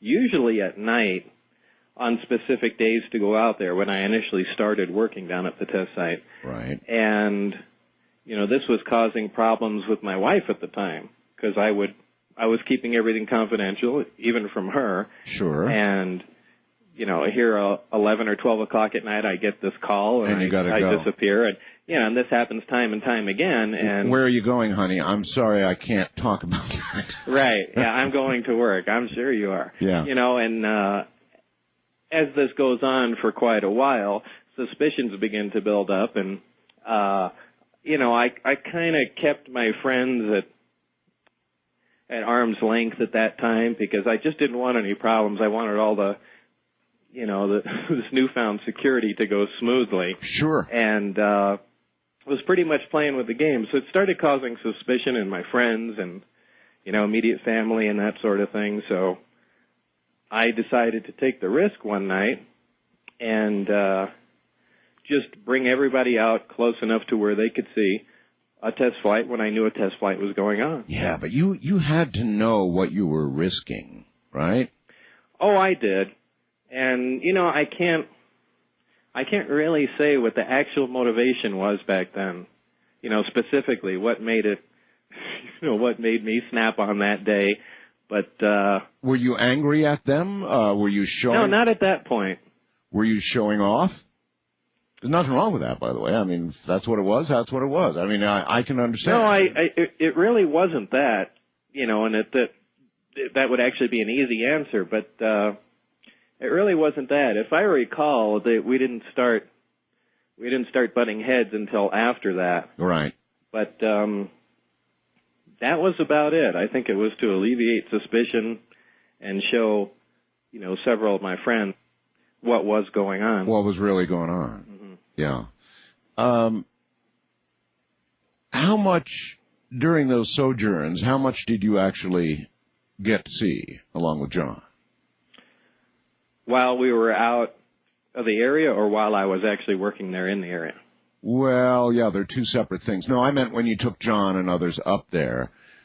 How is what you saw, was it convincing for those who came along with you? There was no question in their mind about what they were seeing. Oh, no, there was no question. I mean, John hauled out his, even though we got much closer in than you can today near the area. Well, I have no idea what it's like today, but at least when I was last in Las Vegas a few years ago, you really couldn't get very far out on the road. But we drove in close to 10 miles, and you can't do that anymore. But John hauled out his Celestron 10-inch telescope, and from there it was quite a view. Mm-hmm. So, and you were seeing saucers.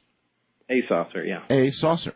Mm-hmm. Hovering, moving. Yeah. Mm-hmm. It just lifted off the ground and hovered around. Do you have any idea, now of course you actually, it's another story, but I mean you of course got in to see the real McCoy. You saw how many saucers ultimately at S4? Oh, there were 9 total. 9 total. But, these were seen at a distance. The only one I actually had direct contact with was the one that was being test flown. Uh-huh. Do you have any idea how they sufficiently back-engineered whatever in the hell they found inside that saucer to be able to test fly it? Do you have any idea what went on to learn about? I mean, there must have been. I mean, what was it like inside this thing? What was it like? If you were standing there looking at it inside, what would you be seeing? Well, I guess the most shocking thing about it is everything was one color. There was no aesthetics at all. Everything was a light gray, and it was as if, and I've said this before, it was as if the entire device was carved out of wax, heated for a bit and cooled off. There were no sharp edges, no right angles. Everything was rounded and smooth, both inside and out. There were no seams or anything like that. It looked like it had been done from a mold or something? Right, like a giant injection mold of some sort.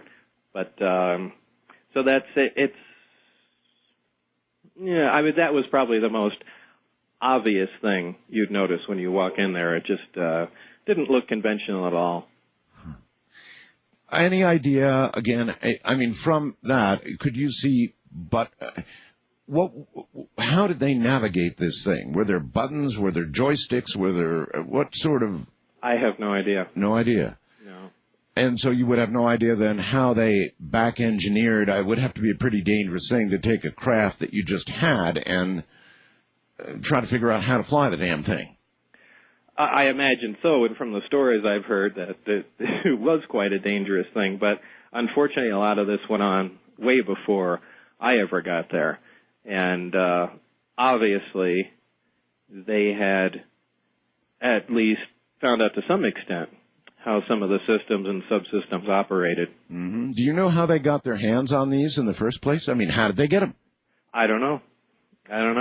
Unfortunately, a lot of the information's compartmentalized, so no one person has the whole story about everything, and that's typically done in any government project. Absolutely. So nobody can walk away with, the whole project or knowledge of everything. But, I wish I had the complete picture. Sure. Of what was going on. Even just smaller pieces to the picture I did have. I would be very interested in how the navigational system operated. That still kind of puzzles me, as do flight controls and things of that sort. And propulsion?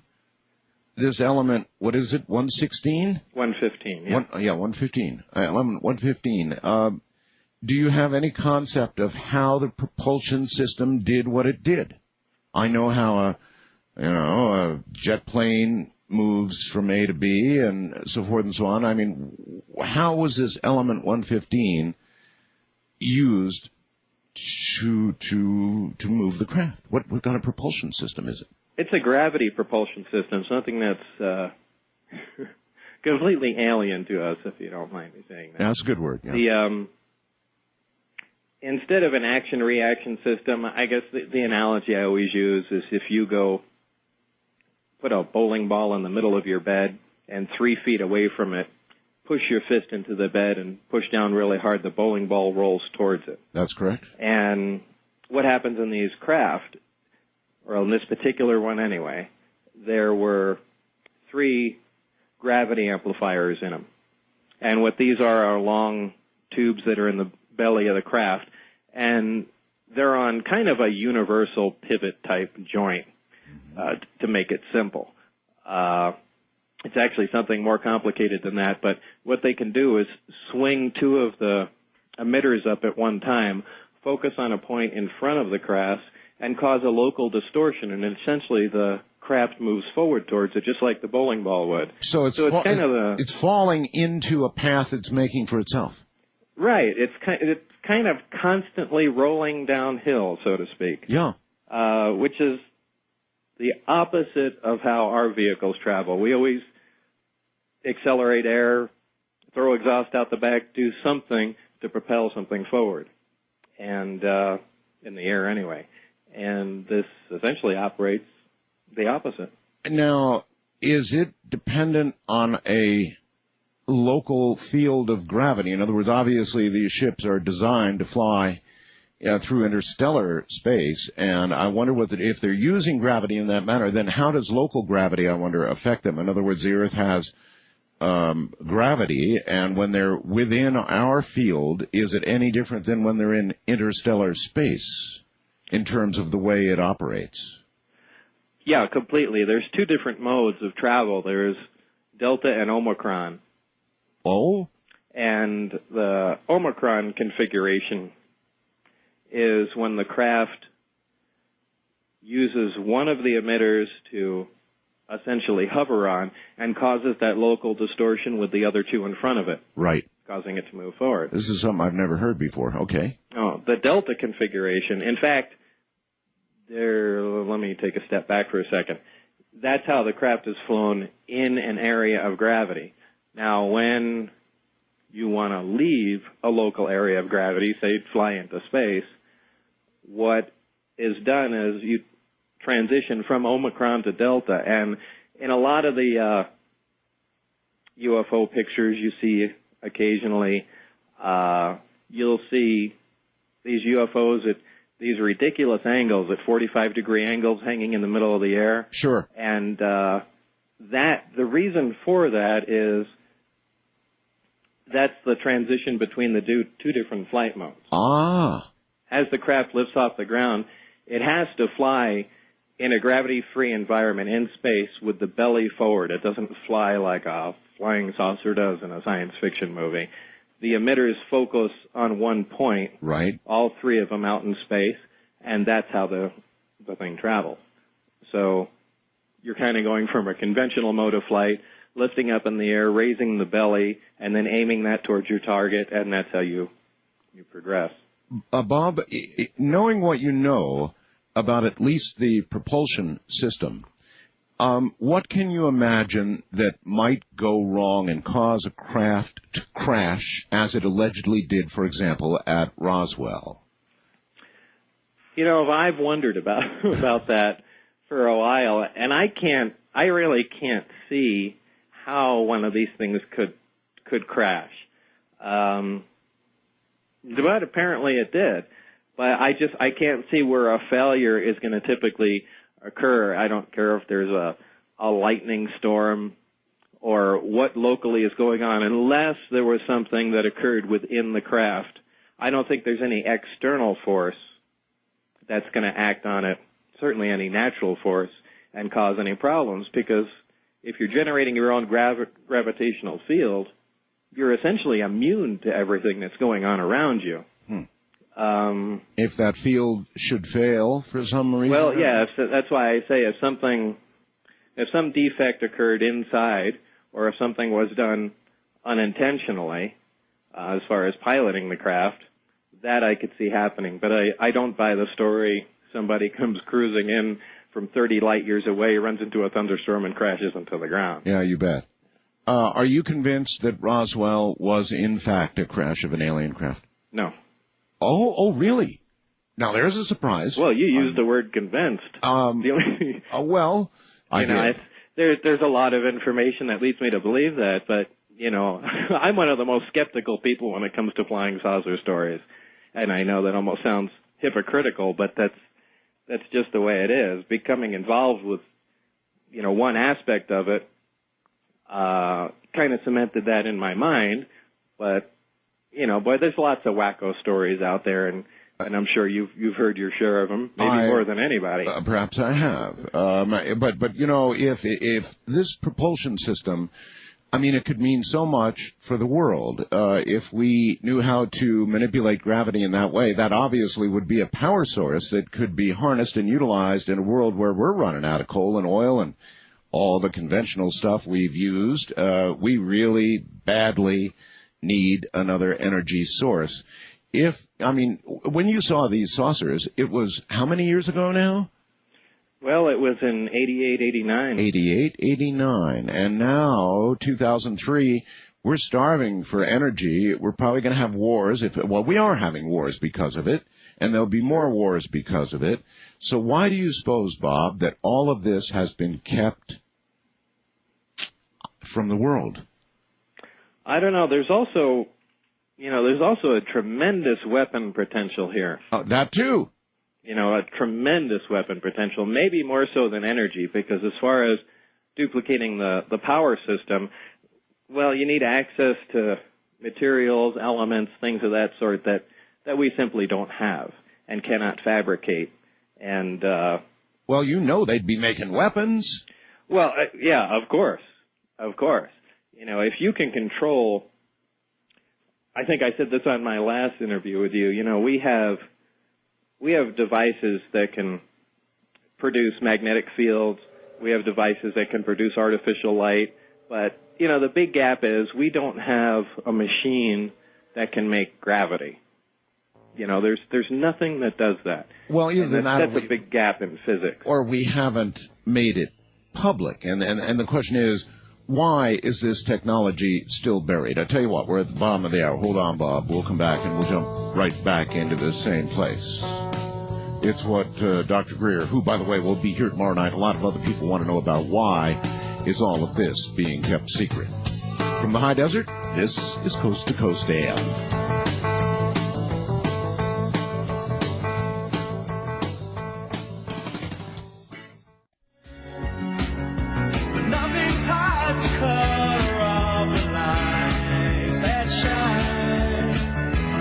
Electricity so fine, look and dry your eyes.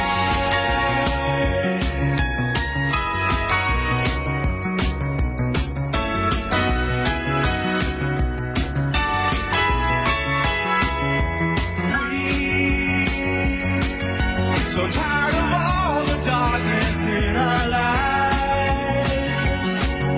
with no more angry words to say can come. Get into a car and drive to the other side.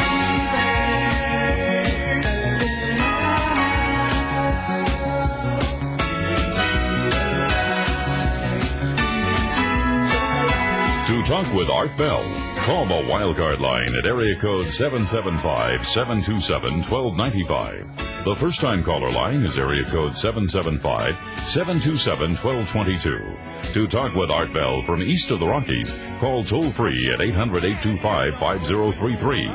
From west of the Rockies, call 800-618-8255. International callers may reach Art by calling your in-country Sprint access number, pressing option 5, and dialing toll-free 800-893-0903. From coast to coast and worldwide on the Internet, this is Coast to Coast AM with Art Bell. It is, and my guest, of course, is Bob Lazar, the very controversial Bob Lazar. He's a physicist, and he's actually been where few living human beings have ever been, and that's standing right in front of the real McCoy. UFOs, flying saucers, flying discs. One described, I recall, as the sports model, but the real thing. In fact, I believe what Bob saw resulted in the tester model. Do you remember the tester model of the the saucer? Well, that came from, at least in part, if not in totality, Bob's description. I think that's right. We'll ask about that in a moment. Bob Lazar.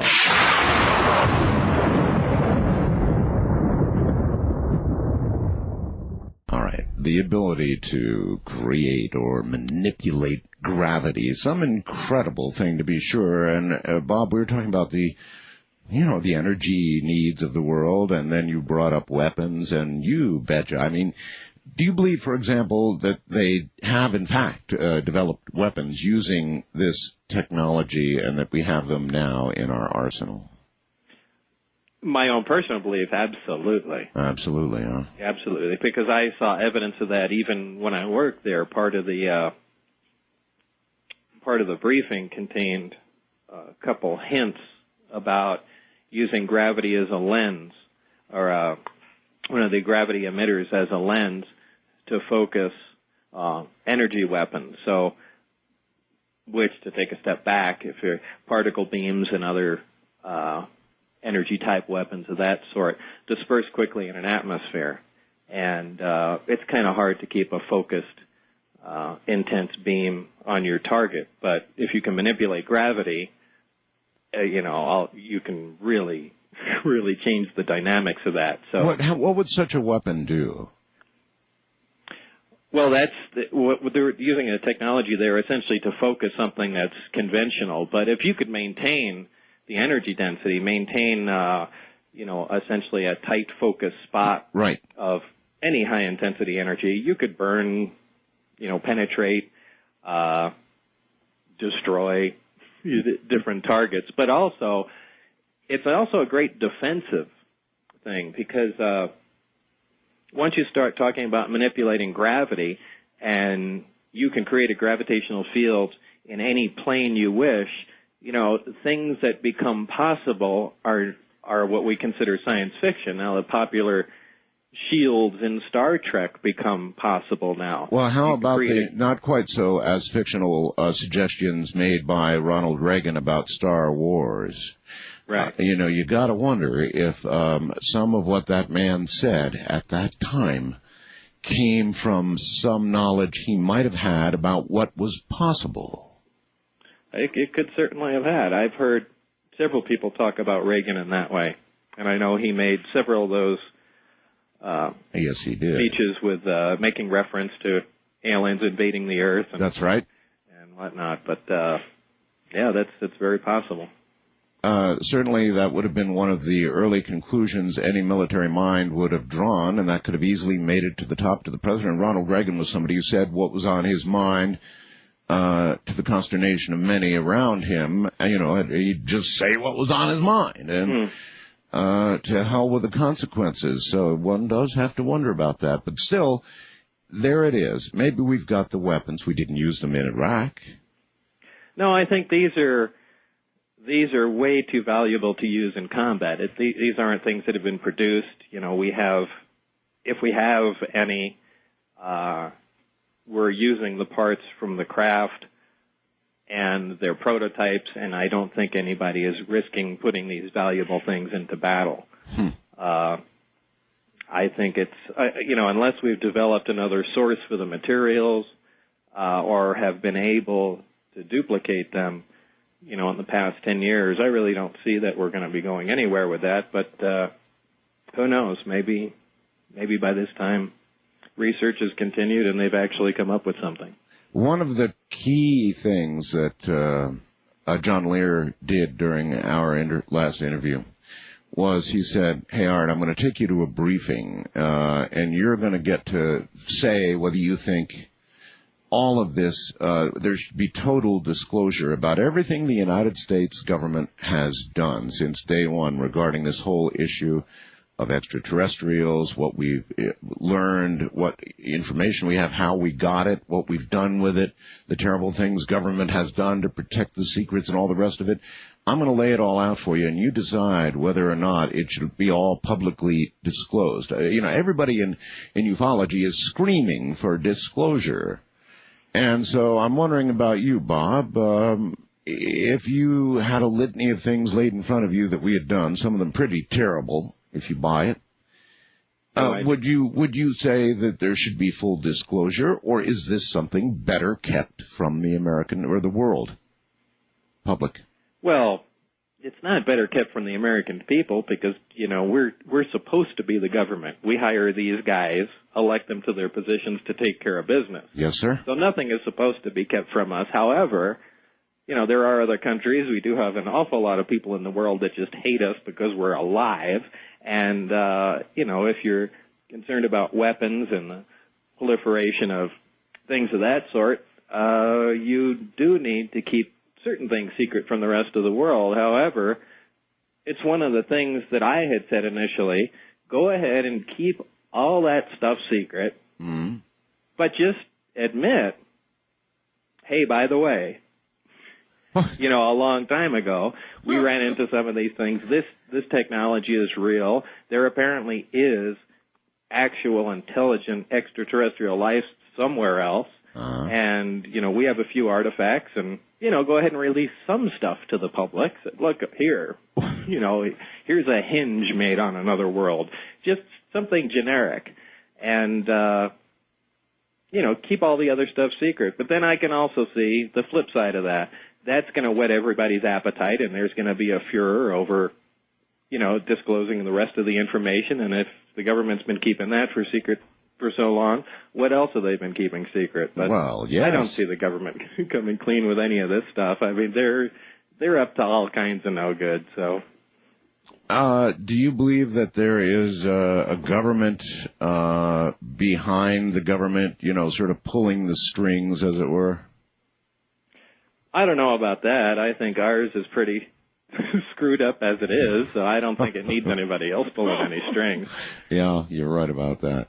But surely there is some method for keeping this gigantic secret, and not all politicians, nor even perhaps all presidents are told about the existence of that. Do you believe that? No, I think very few people know. And one of the things they told me, which was one of my first comments there when I finally knew what I was working on, how do you guys keep this secret? Yeah. And what they told me was, this is the easiest thing in the world to keep secret because it's so unbelievable. And, when you really think about it, they're right. Well, they are, because everything just gets dismissed or perhaps erased. How much anger do you have for them now? I mean, what they did to you. They virtually erased your life. They brought a steel fist right down in the middle of your life and kind of ruined things for quite a while for you. Well, I don't know. I've tried to put this out of my mind, as I fight to try and just put this behind me and forget about everything. A lot of people keep prodding me for information, and it resurfaces in my mind. But for the most part, I just try and get rid of this. At the time, sure, I was pissed off, more so than you can possibly imagine. And as my friends at that time recall, I drove around in my little 280Z with an Uzi. That's the kind of trouble I expected, and I didn't go anywhere without it. But times have changed. A lot of time has gone by, and I don't know. It's kind of hard to say. Yeah, it's always in the back of my mind, but what am I going to do? To this day, I'm still fighting to get some paperwork and some things I can't even talk about. But back to the way it was, so I can be a normal person. You obviously thought they were going to kill you. Oh, no question. That was the impetus for going on the news that one night. Yeah, and the famous or infamous Channel 8 thing? Mm-hmm. Yeah. You want to tell everybody about that? Because, of course, not everybody in the rest of the country either recalls or knew about what happened with regard to that. Explain exactly how that came down. Well, I'm wondering how far I should go back.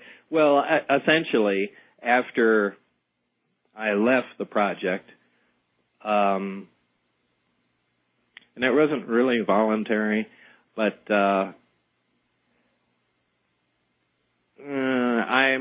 trying to remember exactly what happened then. I think it was John, that interview took place at John Lear's house.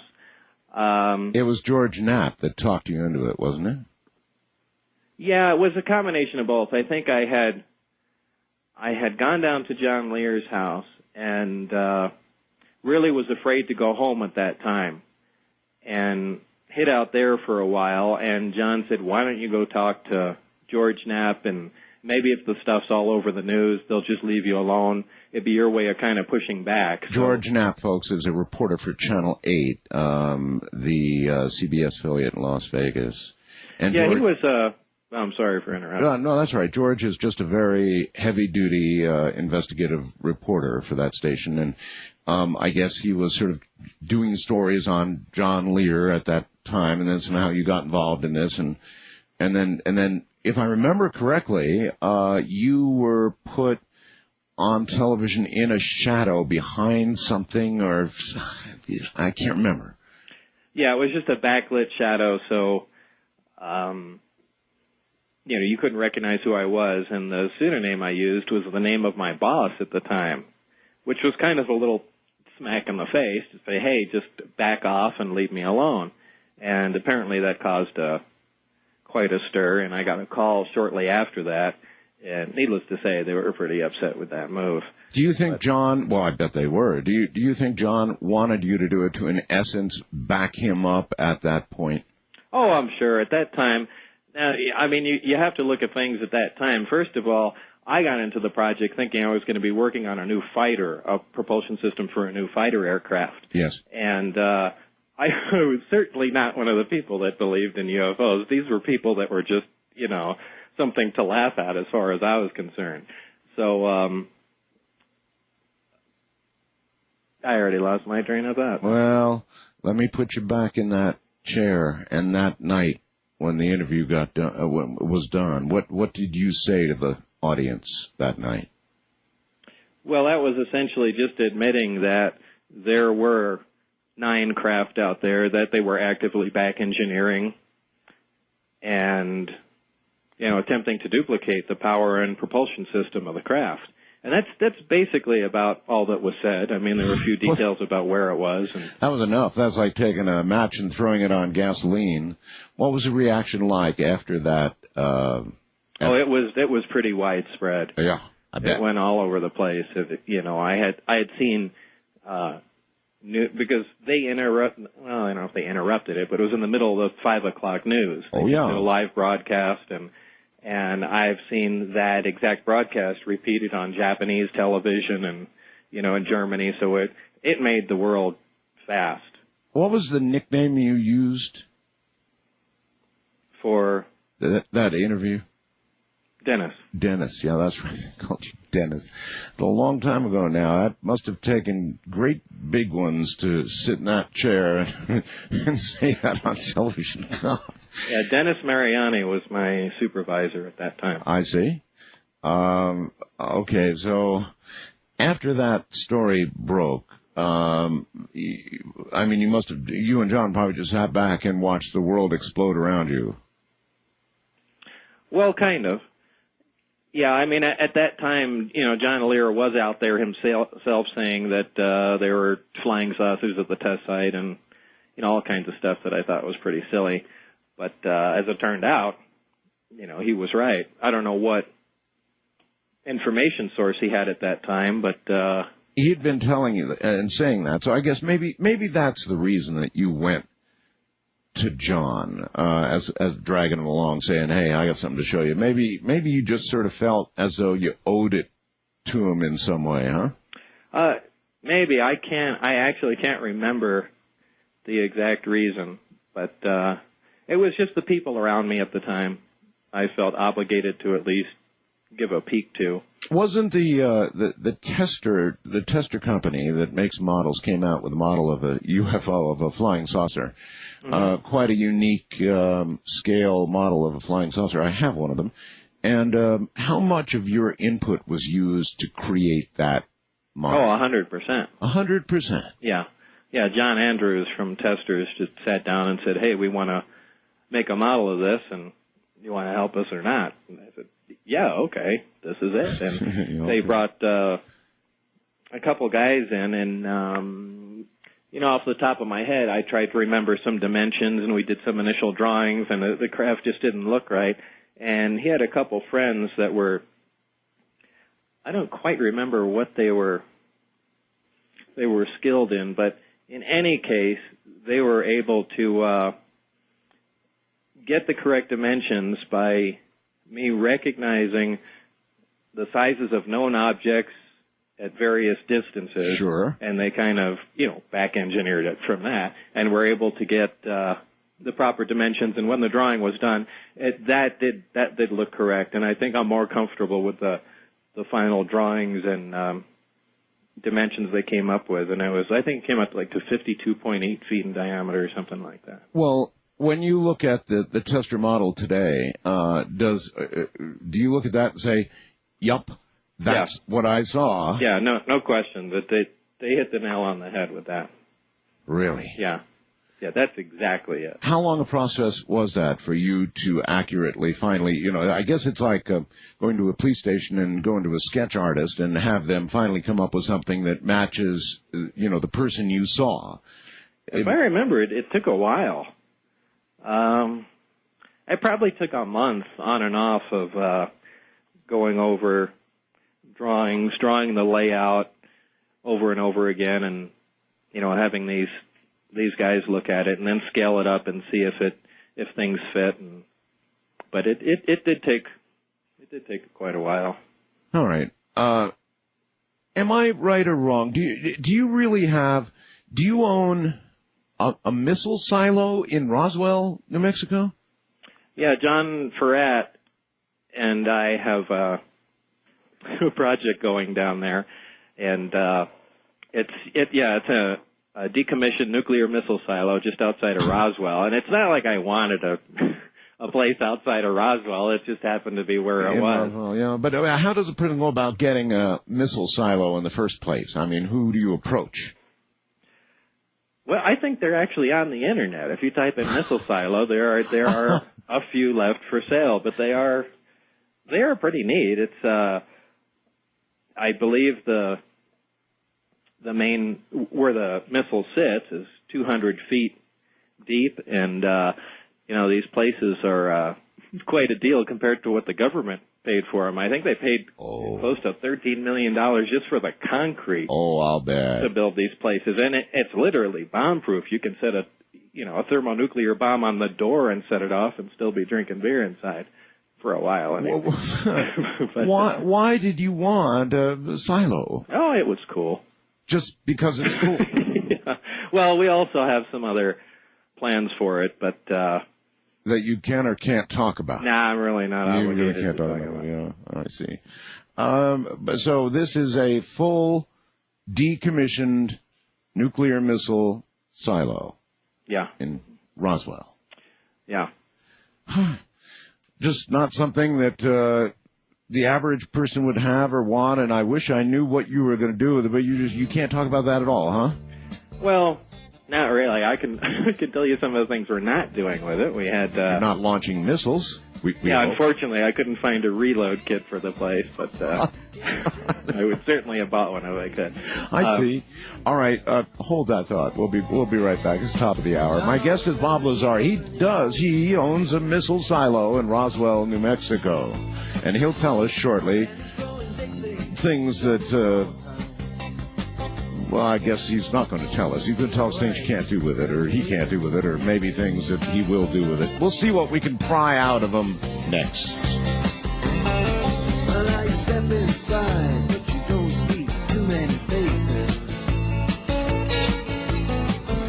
Coming in out of the rain, they hear the jazz. He's got this dream about buying some land. He's gonna give up the booze and the one-night stands, and then he'll settle down in some quiet little town and forget about everything. But you know he'll always keep moving. You know he's never gonna stop moving, 'cause he's rolling, he's the rolling stone. When you wake up, it's a new morning. The sun station, it's a new morning. You're going home.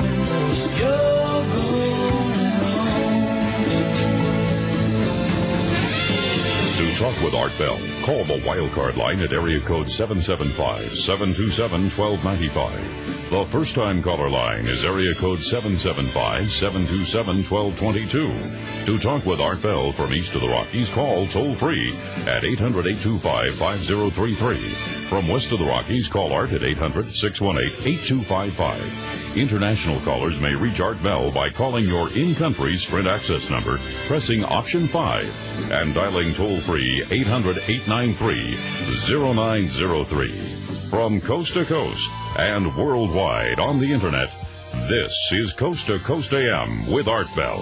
I liked his answer, actually. Why would you own a missile? Why would you buy a missile silo? Well, because it's cool. Now, you see, I can understand that answer because it's cool. Indeed, owning a missile silo would be cool. Bob Lazar owns one, and he's pretty cool, and he'll be right back.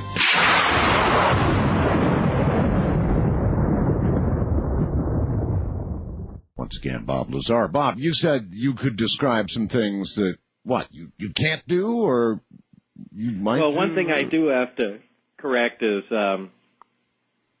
my partner, John Farrat, and I are involved in the silo, and John has far more invested in it than I do, so just to say that it's mine personally So you have is not, part of a silo. I guess, in a respect. I mean, but did you, there had to be more, well, maybe there didn't. I was going to actually put a rocket on my front lawn to impress my neighbors. I thought it'd be cool. I mean, if you're a neighbor and you see a rocket go up on a guy's lawn. Huh. So, do you own a silo for the same reason? Well, you said it's cool. It is Well, cool. no, we actually have some serious plans for it. I thought you might. And, you don't invest all kinds of money just for the hell of it. But it's amazing the amount of rumors that start.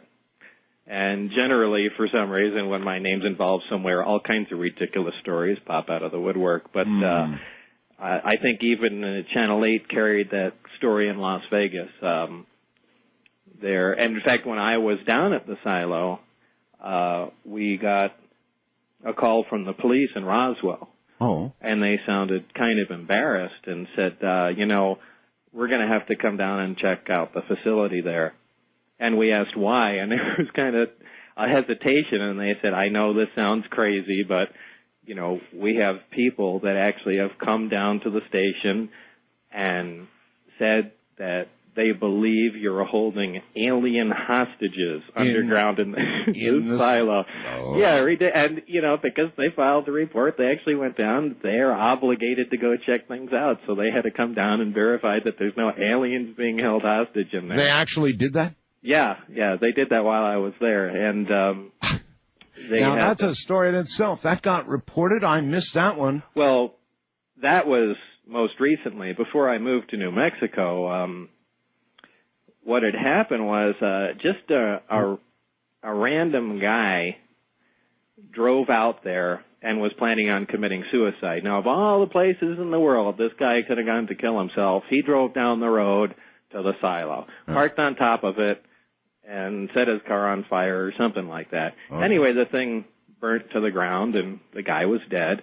And prior to that, there's also wild animals, antelope, cattle, whatever in the area, and there's been a couple dead cows out there.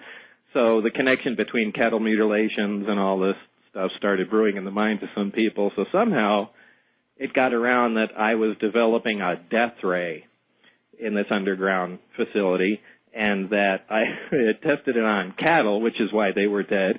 And, of course, a guy came driving down the road, and I vaporized his car and killed him. I Anyway, see. that's the story. And you maintain that none of this is true. No, of course not. All right. But it's just amazing, the stories that get started. Well, of course, you are Bob Lazar. There is a certain aura around you, and when you connect that with buying a missile silo, people's imaginations naturally go berserk. Well, berserk is a good word. But, then again, you are Bob Lazar. It is a missile silo, and to be honest, you haven't actually answered my question yet about what you're going to do with it, and you say you can't answer that question, and you know that's going to feed rumors. It's got me thinking. Okay, well, all right. Well, I hey, just can't help that. Yeah, Bob, over the years, especially in that time period when you were with John and the whole thing was coming down, how much, and you've done a number of public interviews, several with me, how much is left that you can't talk about? Can't, or unable to?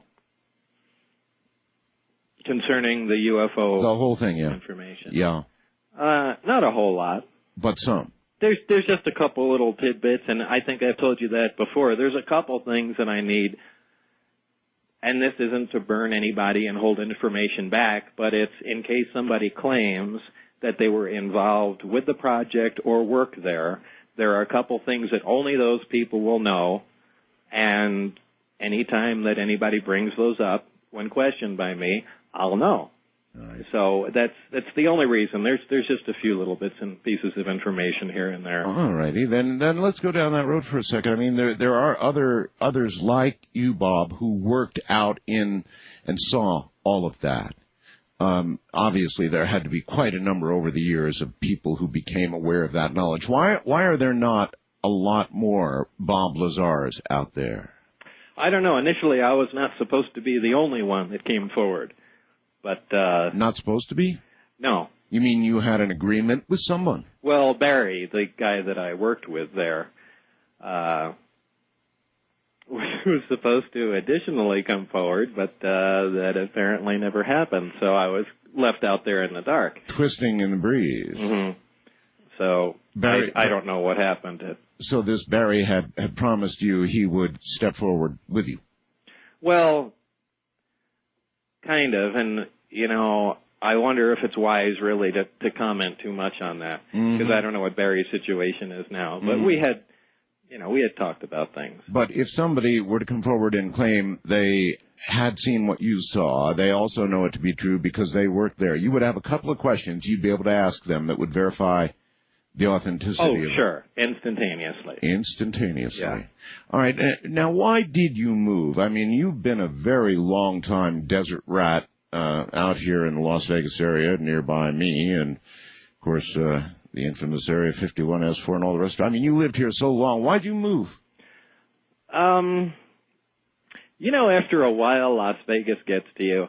I was there, and certainly working at the test site was fascinating. And a little bit of the work I did there when I initially moved to Las Vegas. But after that, being out of the scientific field, I really went stagnant and really didn't produce or do anything that I really considered worthwhile, and just needed to get out of the Las Vegas environment completely. And New Mexico, especially around the Albuquerque area, you have two of the most prominent national nuclear labs here, Los Alamos and Sandia, and the cities here are filled with PhD scientists, and it felt good to get back into the mainstream of things. And in the short time I was here, in the first 18 months, I just began to actually produce what I considered decent work. I started filing for patents and working on the hydrogen system and I want to talk a little bit things about that, as a matter of fact. Yeah, patents and on hydrogen fuel systems, and I know you've had them in your car. You've run your car on hydrogen. Did it for a long time, right? Right. Whatever patents you have, what's this about a SWAT team coming in and grabbing all of your data and computers? I have to stop you there. We can't even touch that one. I spoke to my attorney after I sent that email. No kidding. No, we got to totally just not talk about that, huh? Yeah. Okay.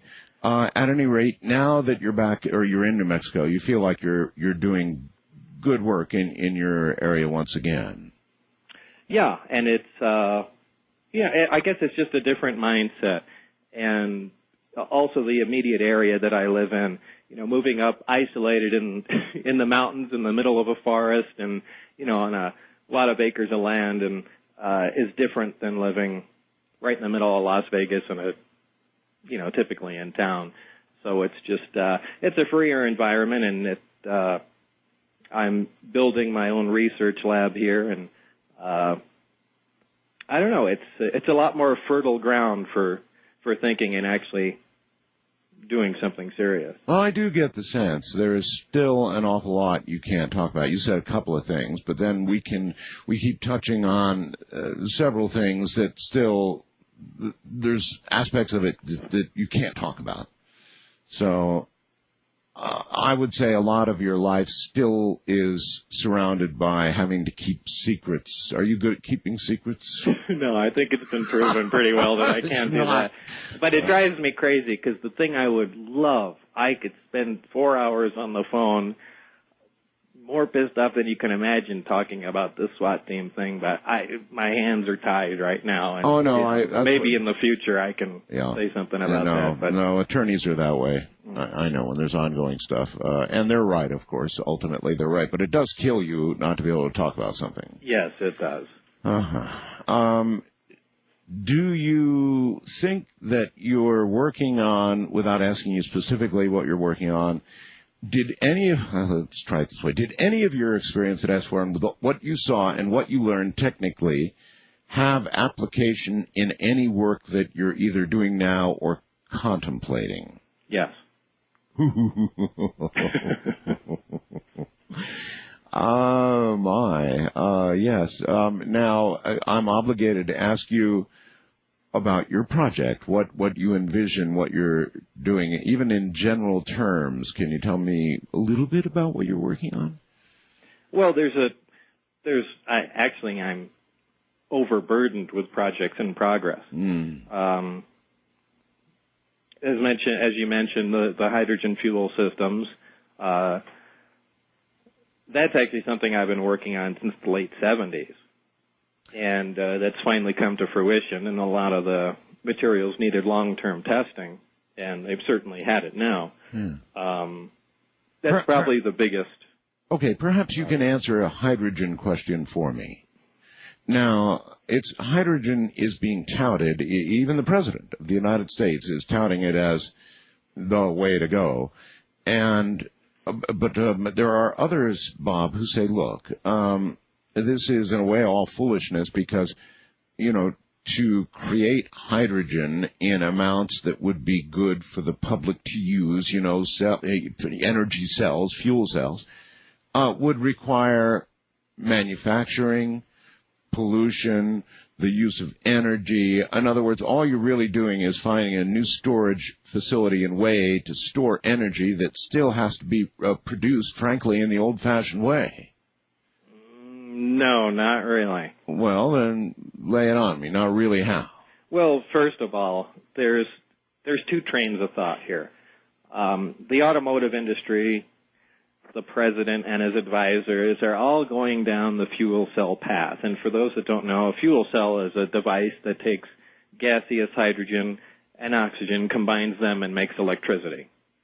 And little fuel cell water dribbles out of it because when the hydrogen and oxygen combine, that's the only byproduct is water. Right. And so you could use these in cars or to power homes or whatever, right? Right. Well, you can use these things, and their car of the future has fuel cells and an electric motor, and that's how the car is powered. Now, that's very efficient. It's around 35% efficient overall, and that is pretty neat. However, all the technology's not there.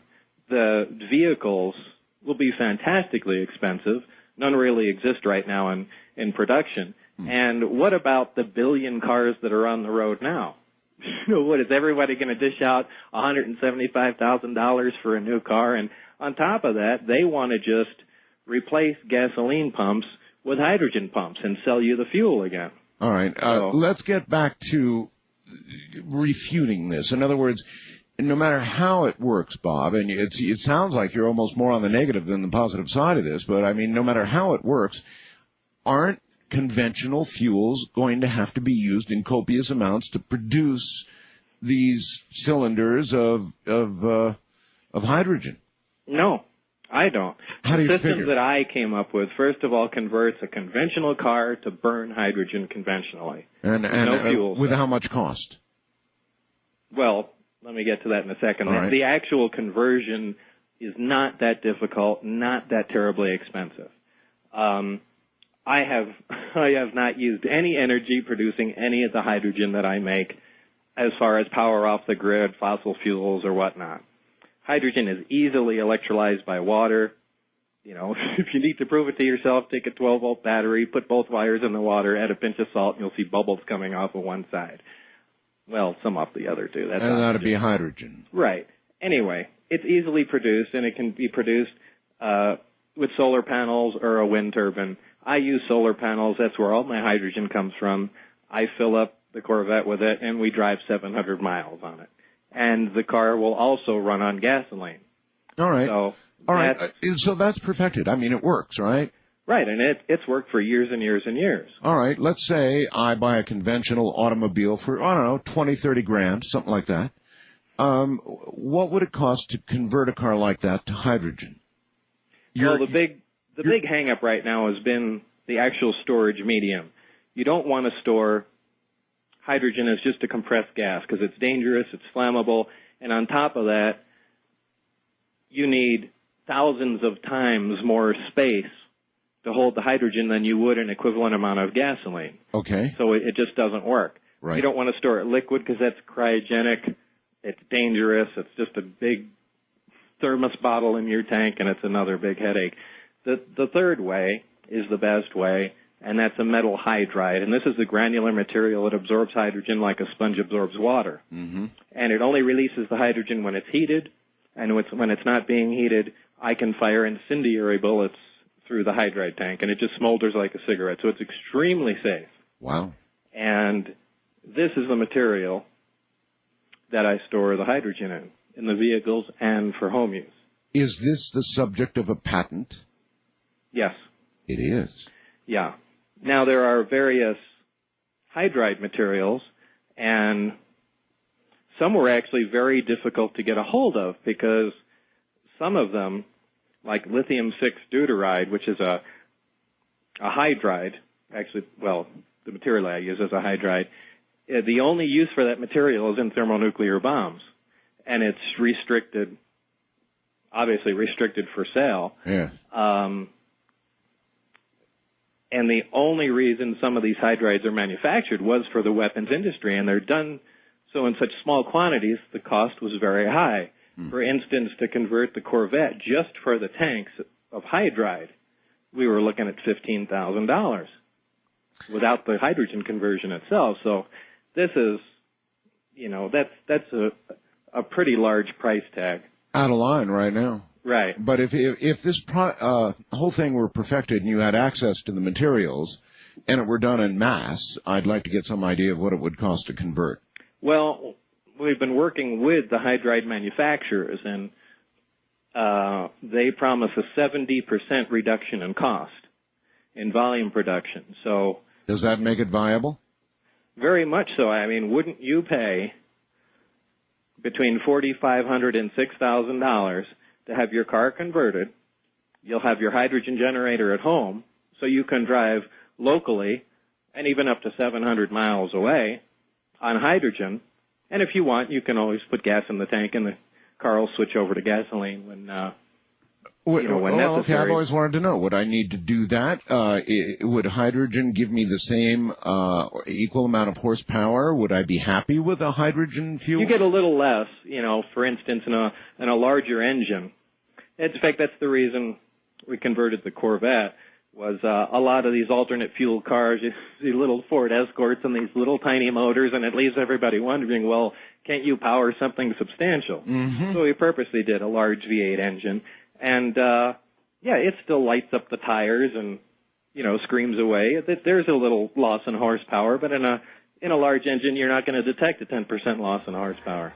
But you're still having a lot of fun, though. I mean, it's it's enough horsepower that generally most people are going to be happy campers. Oh, sure, and most people are willing to pay that price tag if they never, ever have to go to a gas station again. And who wouldn't? On top of that, you're not supporting, the oil cartel. That's right. Or anything else that's going on or polluting the air. All right, I'll hold it right there. Bob has a Corvette converted to hydrogen, and he's had that for a long time, and I guess the rest of the world is yet to come. We'll continue to talk with Bob Lazar, who knows lots of things. We'll see what we can pry from him as the hours continue. From the high desert, I'm Art Bell.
To talk with Art Bell, call the Wildcard line at area code 775-727-1295. The first-time caller line is area code 775-727-1222. To talk with Art Bell from east of the Rockies, call toll-free at 800-825-5033. From west of the Rockies, call 800-618-8255. International callers may reach Art by calling your in-country Sprint access number, pressing option 5, and dialing toll-free 800-893-0903. From coast to coast and worldwide on the Internet, this is Coast to Coast AM with Art Bell. Bet on it. We'll get to questions from all of you for Bob Lazar coming up in the next hour.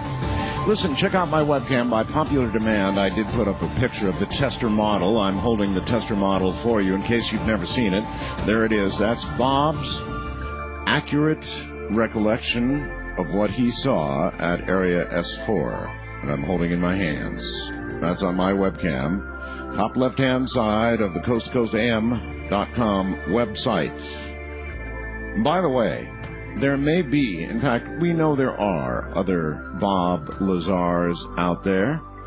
And if there are, I'd like to encourage you to contact me. We'll work it out. Trust me, a lot of people get a little older now, and perhaps they'd like to talk about the things they saw up there. If you would, email me.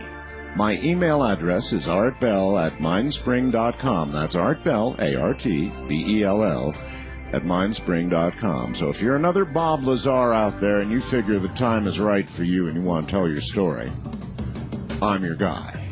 That's the way to get me. artbell@mindspring.com. Bob Lazar. We'll be right back.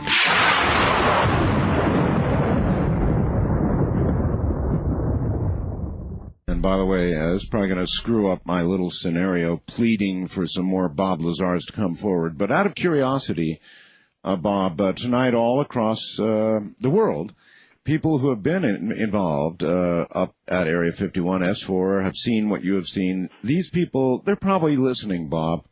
A lot of them are listening. You can be sure of it, actually. And so what would you say to these people? Would you say, you know what, Art's right. Why don't you go ahead and email them, and why don't you come on and tell what you know? Would you advise them to do that? No. No, I knew you'd screw it up. Don't tell anybody what you know. Just take my word for it. I It's not knew worth you'd it. do that. I knew it. Yeah, well, that really is my message. Just forget it. Forget it, huh? Yeah, just forget it. Don't bother saying anything. It's not worth the hassle. It's not worth it. It's not. And for the most part, nobody's going to believe what you have to say anyway, so don't even think of doing it. Oh, thanks for the help. I'm sorry, but you asked. Yeah, and I knew, I guess, what I was in for. Okay, well, I know, but still, all right, but let me take the other side of it, Bob. Let's fight this a little bit.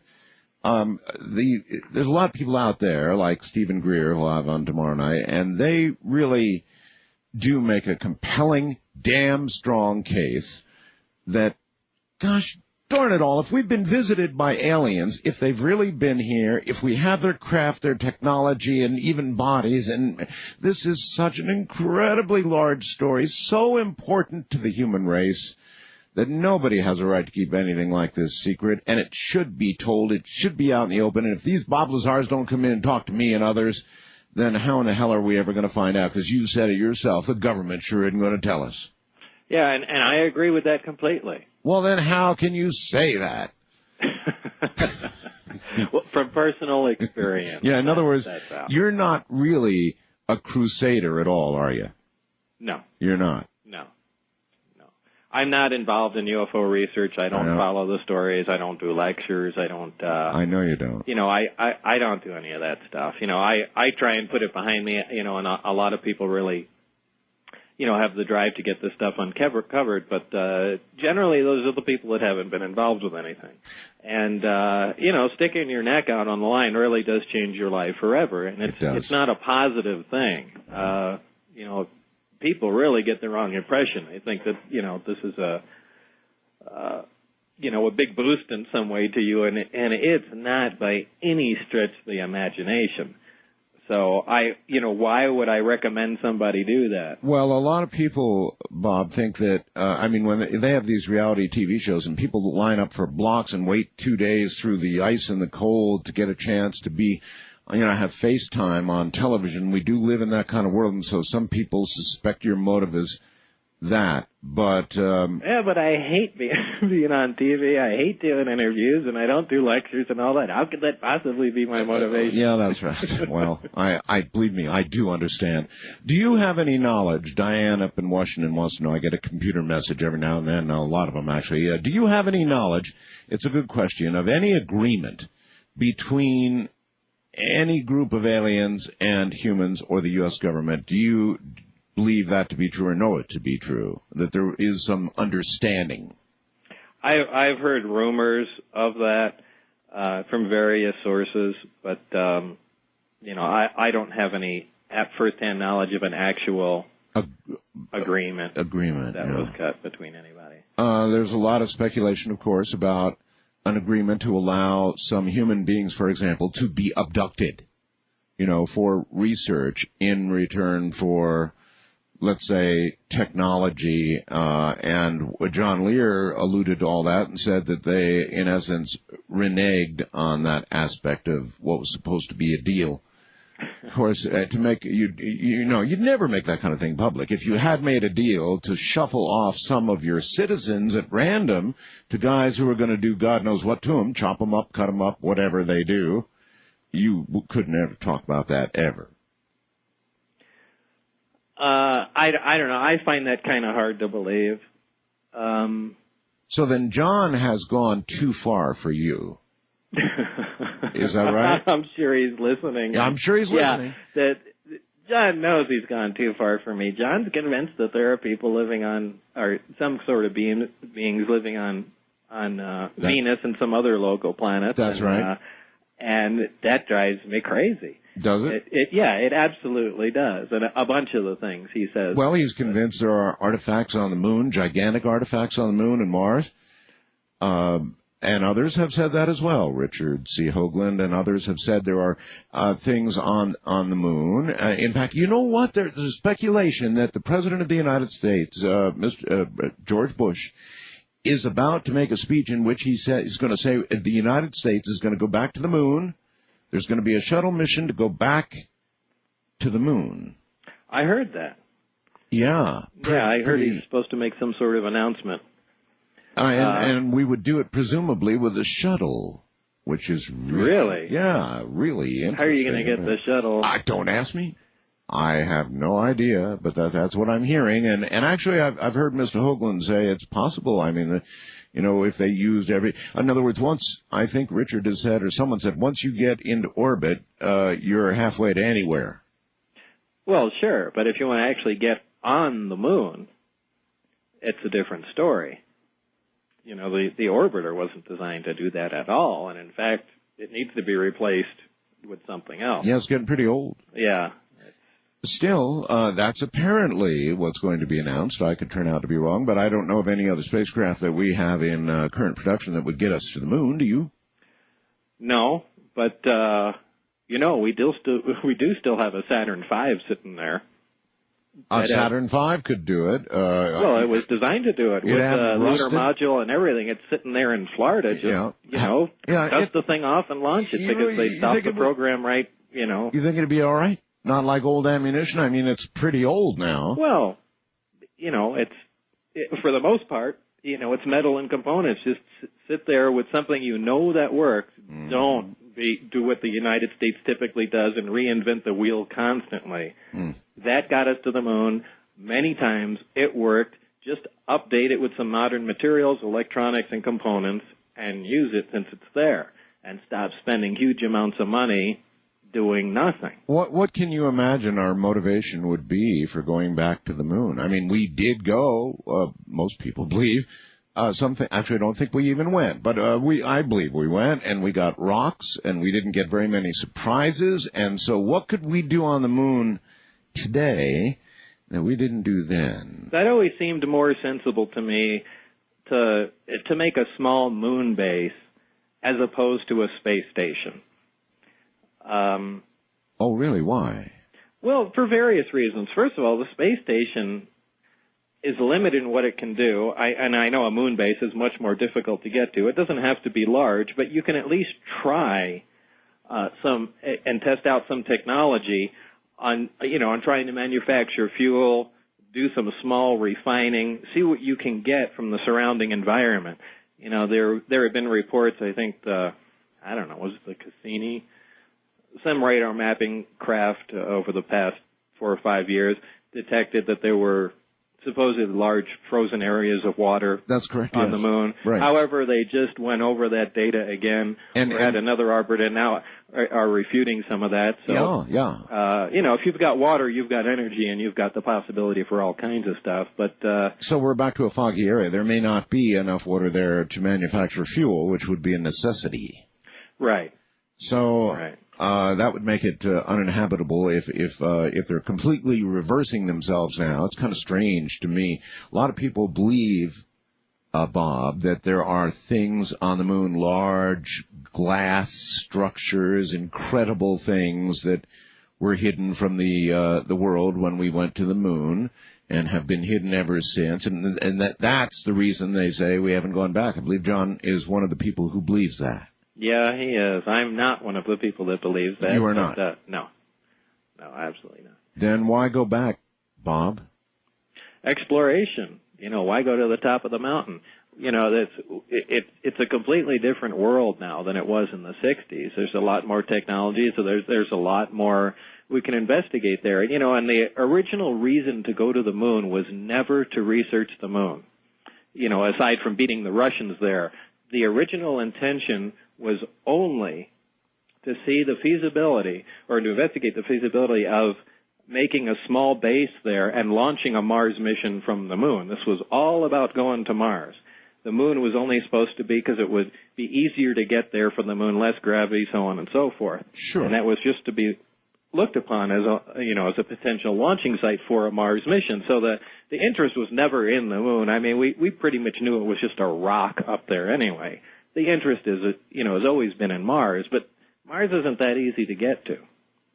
Unless you had a moon base, and that would help. Well, yeah, that would help. It's a shortcut, and you could store fuel there. There would be, if plans had gone how they should have, maybe we would have already been to Mars. But I think that's the frontier we should look at, is investigating that, or go to Europa. There's plenty of things in our immediate solar system that are, potentially fascinating, and, Europa has probably the best chance of life, in our solar system, and, even the hardcore skeptics at NASA pretty much agree there's a good chance there's something in the oceans there, so. But, Bob, if we've got technology that can manipulate gravity, and damn, it was back in the early 90s when you knew that we had that. Here we are launching, whether it's a Saturn V or a shuttle or however we get back to the moon.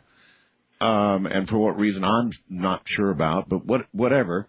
We're using ancient, buggy-like technology compared to what exists now. Absolutely. Absolutely. I don't care what spacecraft they've come up with. In my eyes, they still look like fireworks.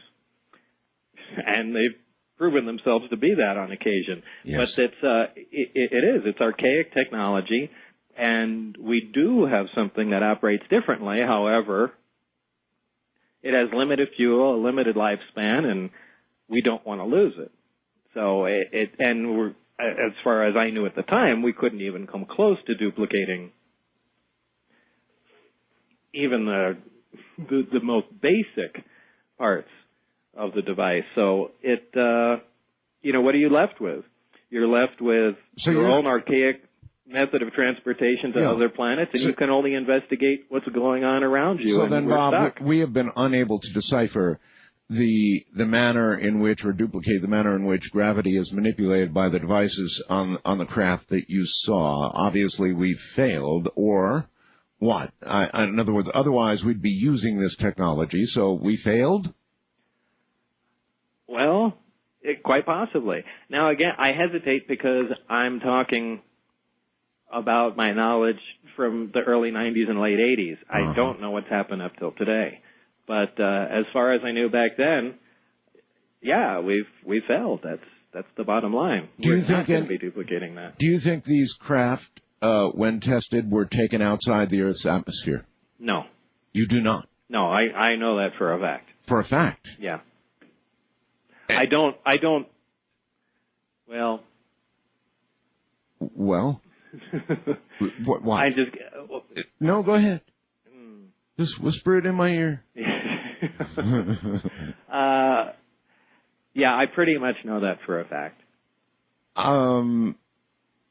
Why, out of curiosity? This is what we're getting real close to one of the areas that I said that I purposely don't talk about, so I know if anybody's been involved with the project, which has to do with the craft and where it's gone. Oh. So this is why you're hearing my hesitation on this. Okay, well, the next thing out of my mouth was going to be, why do you think, if we thought, or we had... Well, look, this is a very valuable article, and it's an operating craft. I don't know if the other crafts were operating. We know this one does. There's only one of them. So in other words... one of a kind of thing. Would you risk taking this out of the Earth's gravitational pull and losing it in space? Yeah, no. It's a very good point. It's a very good point. This is their prized possession. And you believe we still have that safely wherever. By the way, do you think it's still up there, or do you think it's been moved, and if so, where do you suppose? I don't know. I always thought that was an odd place to put it, because in the early days of the nuclear weapon development, some of the best places that they kept everything were in the South Pacific, like Kwajalein Island and things of that sort. And it's a good point. You don't have any looky-loos there. You have no hassles from anybody. You're in the middle of nowhere, and nobody can get there without you seeing them. What a tremendous point. And that's where I would have put it. I wouldn't have built this secret base in the middle of Nevada, outside of Las Vegas. The only reason they moved the nuclear test site to Nevada was because it was just too expensive running supplies back and forth and all the personnel to the South Pacific. Well, you don't have that problem with the ET program because it's limited personnel, limited supplies, and, go hide it in the middle of the ocean on an island like they did with everything else. So if I was going to put it somewhere, that's where it would be. Why do you think instead it ended up here in Nevada? I don't know. I don't know. Because obviously there are going to be more people conceivably seeing what's going on. There's got to be a reason. Somebody must have, I mean, Bob, they still drive up to the mailbox. People take videos. People take pictures. So then there's another great theory that you might want to comment on. That is that they want there to be a slow time release of information. They want rumors. They want talk about this subject for some reason that fits their agenda. Otherwise, put it in the South Pacific and, nobody... Well, there may be some other shortcomings of having it out in the middle of the ocean that we're not thinking of, but... Perhaps. I don't know. Maybe they need lots of supplies to deal with this thing, and maybe they figured if it crashed, it's going to be deep down under the Pacific somewhere potentially, and we'd lose it that way. That's quite possible too. The desert is good for one thing, isn't it? It's it's just there and it's fairly arid, and you'd definitely be coming down on land if you landed in a strange place. Anywhere in Nevada, yeah. Yeah. So maybe your original point is actually the reason. It could be. That they wouldn't want to risk losing the one model they've got. Yeah, then you figure they're still working on trying desperately to back engineer this, or do you think by now they've done it? It's been a long time. It sure has. I would hope they have made some substantial progress in 10 years. But, if you don't have access to exotic materials, then you're what are stuck. you going to do? No fuel, and that's it's like I said before, being back in the 1800s, and if you want to make something out of plastic, all you can do is look at it and say, hey, this is really neat, but how do we make this stuff? And hold on. We're at the top of the hour. We'll be right back with Bob Lazar and you.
To talk with Art Bell, call the wildcard line at area code 775-727-1295. The first-time caller line is area code 775-727-1222. To talk with Art Bell from east of the Rockies, call toll-free at 800-825-5033. From west of the Rockies, call Art at 800-618-8255.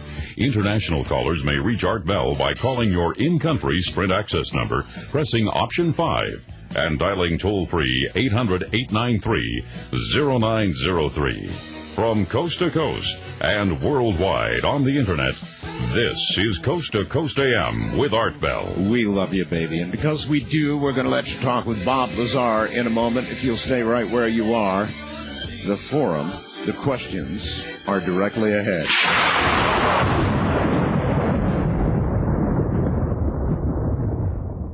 By the way, tomorrow night we'll give Dr. Greer what I now call the Lear test. We'll give him the Lear test. And I just can't let go of that. Ever since John said what he said on this program, I can't let go of it for some reason. Anyway, coming up in a moment, Bob Lazar is going to attempt to answer your questions. So, I guess what I would say is prepare yourself, Bob, because you never know what's going to come. All right. It's fun, Bob. Don't worry. It's actually it's fun. What's the John Lear test, by the way? Oh, what's the John Lear test? It's really cool, to use your phrase. John took me to a briefing, in essence. He said, Art, imagine you're going to this briefing, and I'm going to lay the briefing out for you, showing you slides and, putting things on the blackboard, and I'm going to explain to you everything the United States and world governments have ever done regard the whole ET issue. And you tell me at the end of it if you would say, okay, make it all public. Okay, yeah, this is what you had touched on before. Okay. Yeah. And, at the end of it, I said, no, I wouldn't make it. Oh, really? Oh, absolutely. And, now that really intrigues me. Why would you say that?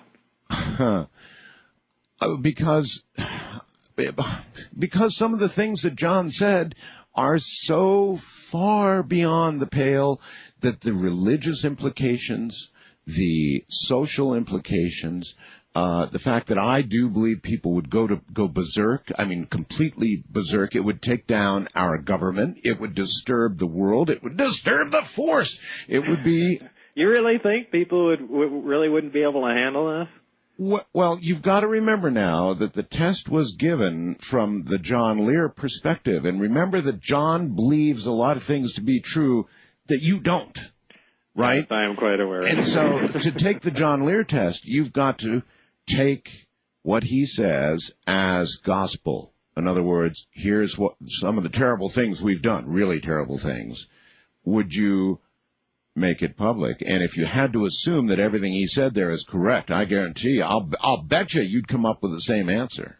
So, well, yeah, I come up with the same answer without that. But I truly hope everything John Lear believes isn't true. But me too. Oh, me too. Believe but me. I have been proven wrong before about many other things. So who knows? All right, you ready? Yeah, sure. Okay, here we go. West of the Rockies, you're on there with John Lear. Hello. No, Bob Lazar. I've got John on the mind here. Bob Lazar, how you doing? Hi, Art. Hi, Bob. Hey there. Howdy. Well, it's a pleasure to talk to both of you. It's been a while since I talked to you, Art. Well, glad to have you back. Bob, I just missed meeting you by day one time, and I regret that. I was Where was wondering that? if that was down in Nevada. Oh, okay. I was wondering if you knew about a material called starlight.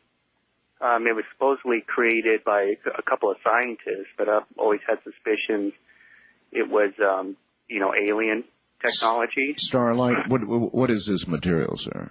Well, a physicist told me about this material. It's like two liquid plastics, and when you put it together, it forms an indestructible solid. Nuclear blast won't touch it. Nothing will destroy it. Have you heard of such material, Bob? No, I'm pretty skeptical about a claim like that. Well, it's not supposed to be classified, and it came from a pretty reliable source. And also, John wanted me to ask you about the orange crate in the crater Copernicus. John wanted you to ask him about the orange crate? Right, the crate on the moon. John who? Lear? John Lear, yes, that's correct.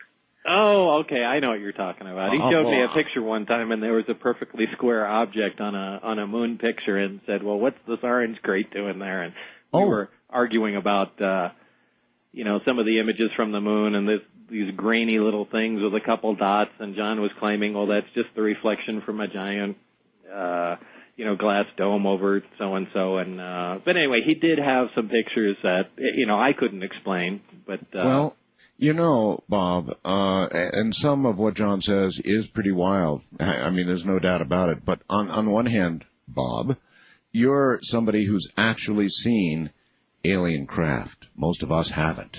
So to have seen what you've seen, are the things then John says really so crazy? Yes. Well, I mean, see, a lot of people would say, flying saucers, we got them, you've seen them, oh, come on, that's crazy. Right, I know, that's crazy, and maybe it makes me a hypocrite for saying so, but look, I am the first one to admit that if somebody came forward to me with my identical story and laid everything in my lap, I'm not sure I'd buy it. So I can't expect anything else from anybody else. And in fact, I almost prefer people don't believe it because then I get hassled less about it. Martin in San Rafael says, and I think this is accurate and why I love interviewing you. It says, Lazar continues to be the most credible witness of all, straightforward, direct, not self-serving, no books, tapes, no website, nothing to sell. He just describes what he saw, reluctantly at that. He makes a believer of this skeptic. So in that way, you really do sell your story. I mean, you're so damn low profile about all of this, like you don't want to. Well, it's not a business. I'm just relaying, what happened to me at the time, and that's it. That's the end of the story, and where it's gone and why how all this stuff came about is beyond my scope of knowledge, and I don't profess to know anything that I haven't been exposed to, but, I will stand on what I have seen. And I've got that, but I mean, as incredulous as it sounds, why not believe other incredulous things? I mean, if there are saucers here, if there were bodies recovered, if we actually have aliens, then certainly some of the stories about aliens could easily be true. Well, and maybe so, but you don't know. Art, I'm spoiled. Yep. I had some things verified to me and had hands-on experience. I got to touch them, I got to see them, I got to analyze them and said, okay, this is real. Now, for the layman or researcher or whatever that hasn't, everything is in the same category to them. It's all conjecture. Yet I've had some things proven to me, and I hold on to those like an anchor. Okay, I know this is real, but I don't know about anything else. I don't know if Betty and Barney Hill were abducted, but they have a compelling story. I don't know if the Roswell crash occurred, but that's a compelling story. Some of the stories you hear are totally illogical and don't make sense, and to me, they fit in the category, you try and maintain an open mind and remain scientific about it, but there, you have prejudices in either direction, as most intelligent people do. And, there is, I don't believe everybody that says they were abducted was abducted. But they might have been. How would I know? It's just my own personal beliefs. No, of course not. I don't believe it all either, Bob. Or even, I might even go as far as say large chunks of it that I don't believe. But some of this I do believe is true, and based on what you saw and you know to be true, then it's not too hard to imagine that there was interaction. We might not know the exact parameters of that interaction, but there was interaction with aliens. Chances are there was, in some way, shape, or form over a period of time. By the way, on another note, I get so many emails about this.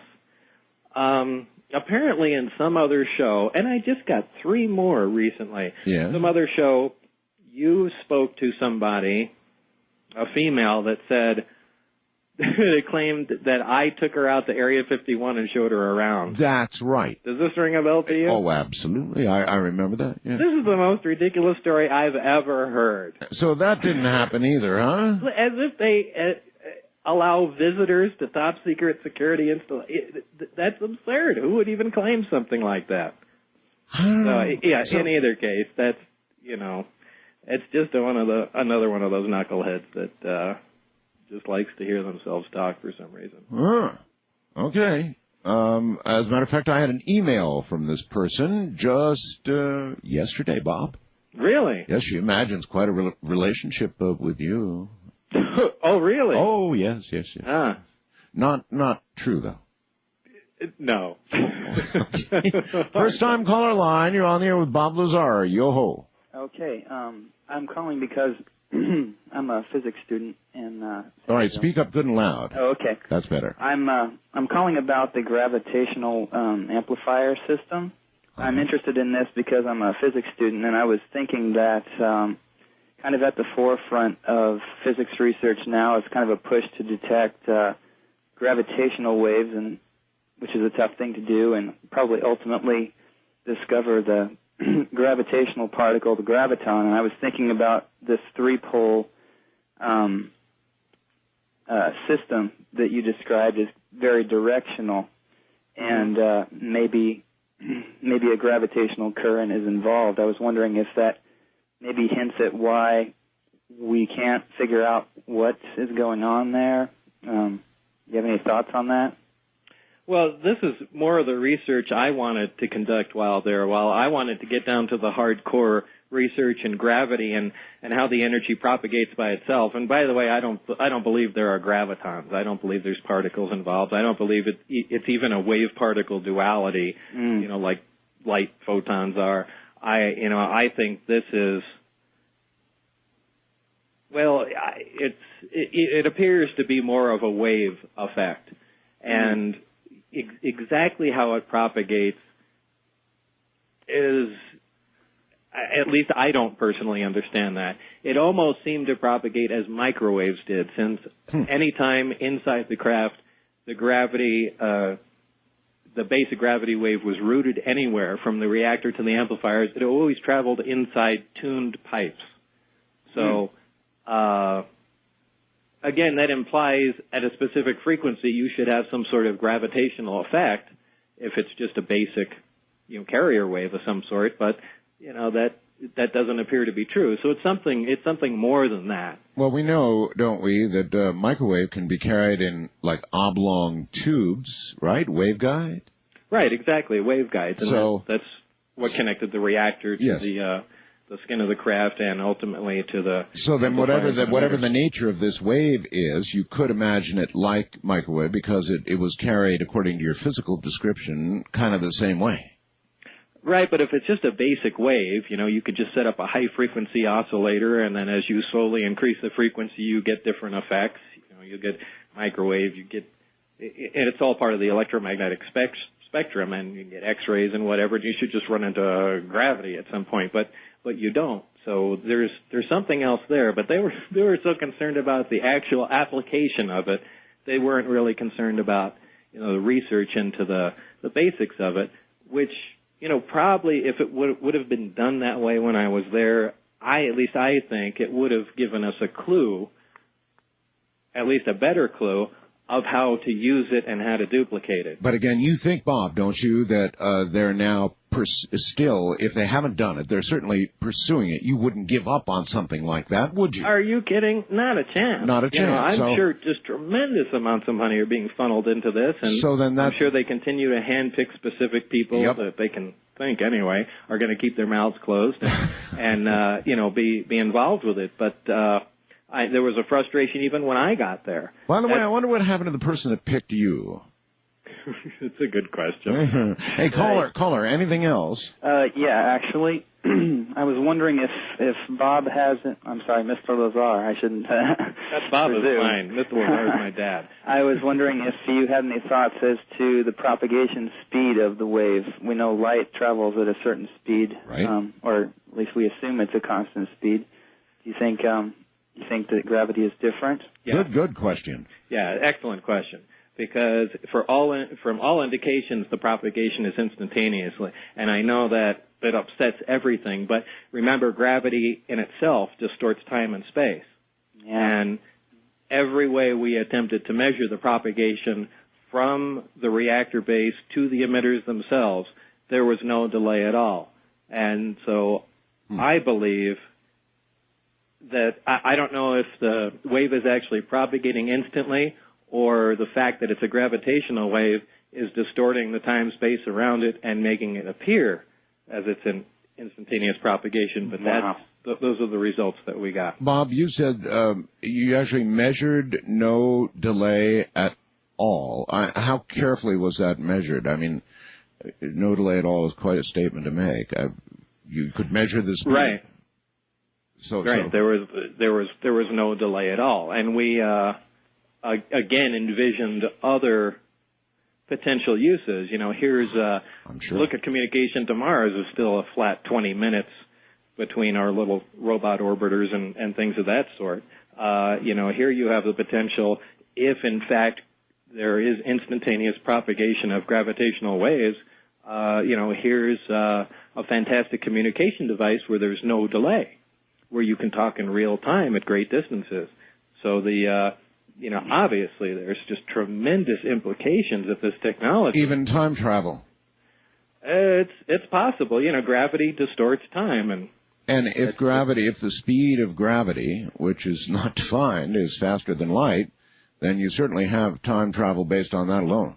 Well, like they say, time travel is a lot more common than you think. Time travel to the future happens all the time. All you have to do is stand there.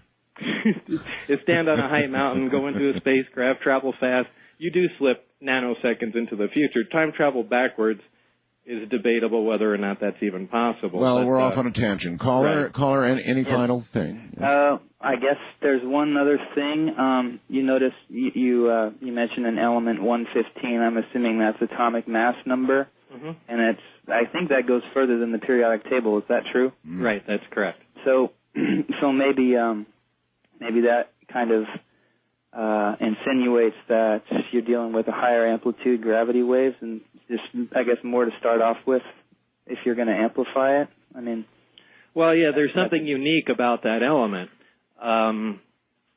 Just like there's something unique about the nuclear elements we use in reactors, but something apparently happens different there that doesn't.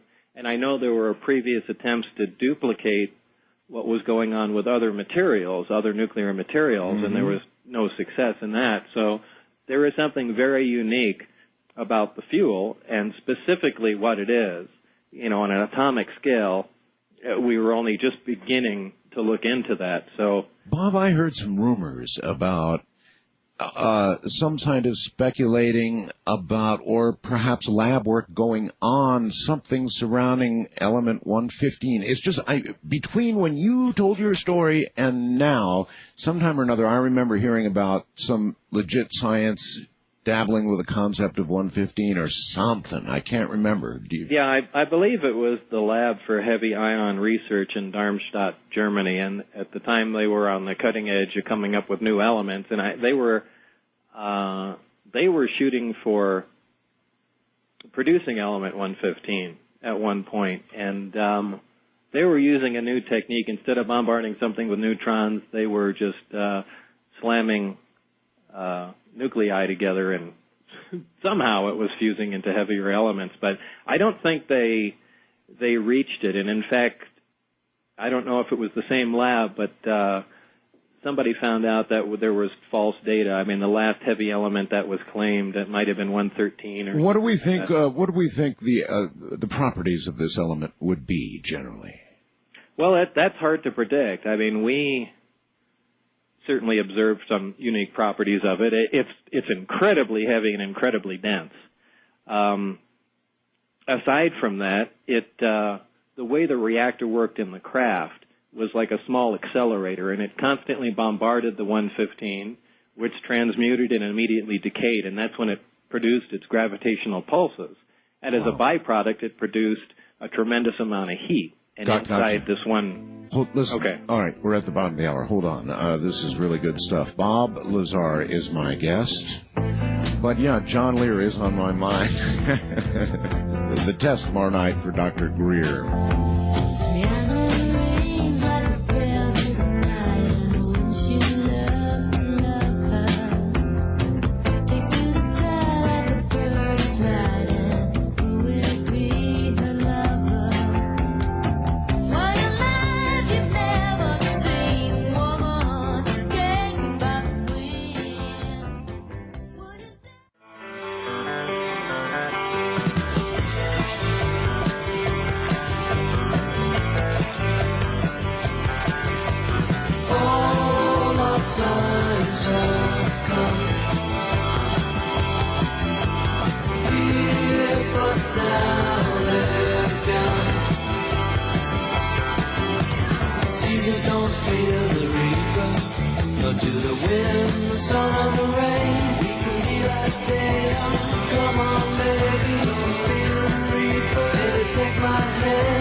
Take a ride? To talk with Art Bell, call the wildcard line at area code 775-727-1295. The first-time caller line is area code 775-727-1222. To talk with Art Bell from east of the Rockies, call toll-free 800-825-5033. From west of the Rockies, call 800-618-8255. International callers may reach Art by calling your in-country Sprint access number, pressing option 5, and dialing toll-free 800-893-0903.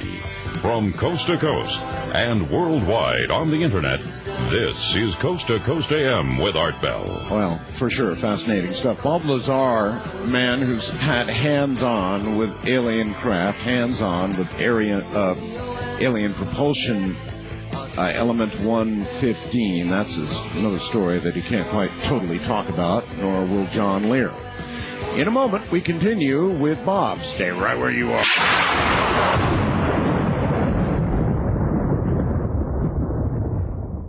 From the mountains of New Mexico, directly to you and with you right now, here is Bob Lazar. Bob?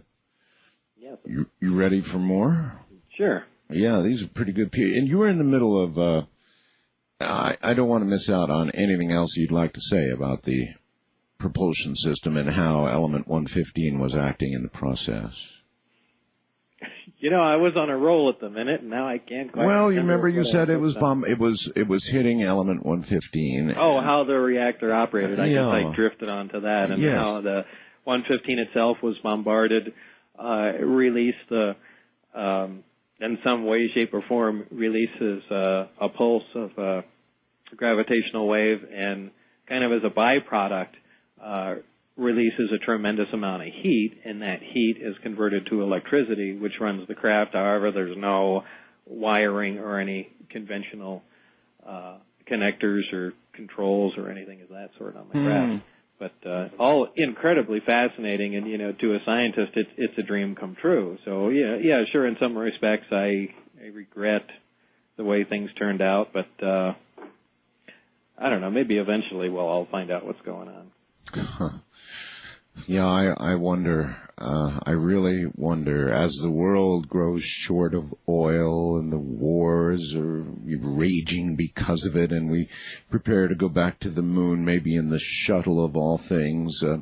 I don't know. It just seems like if all of this really is there, and yet I guess the answer is that you suggest we have, as of, well, the date you knew anyway, not been successful in the back engineering attempt, so we don't have it down yet, or if we do, for some reason we're not willing to begin to release it. I mean, you'd think they could do it through industry, you know, sort of sliding things slowly into industry as some development or something, just to get it into the economy.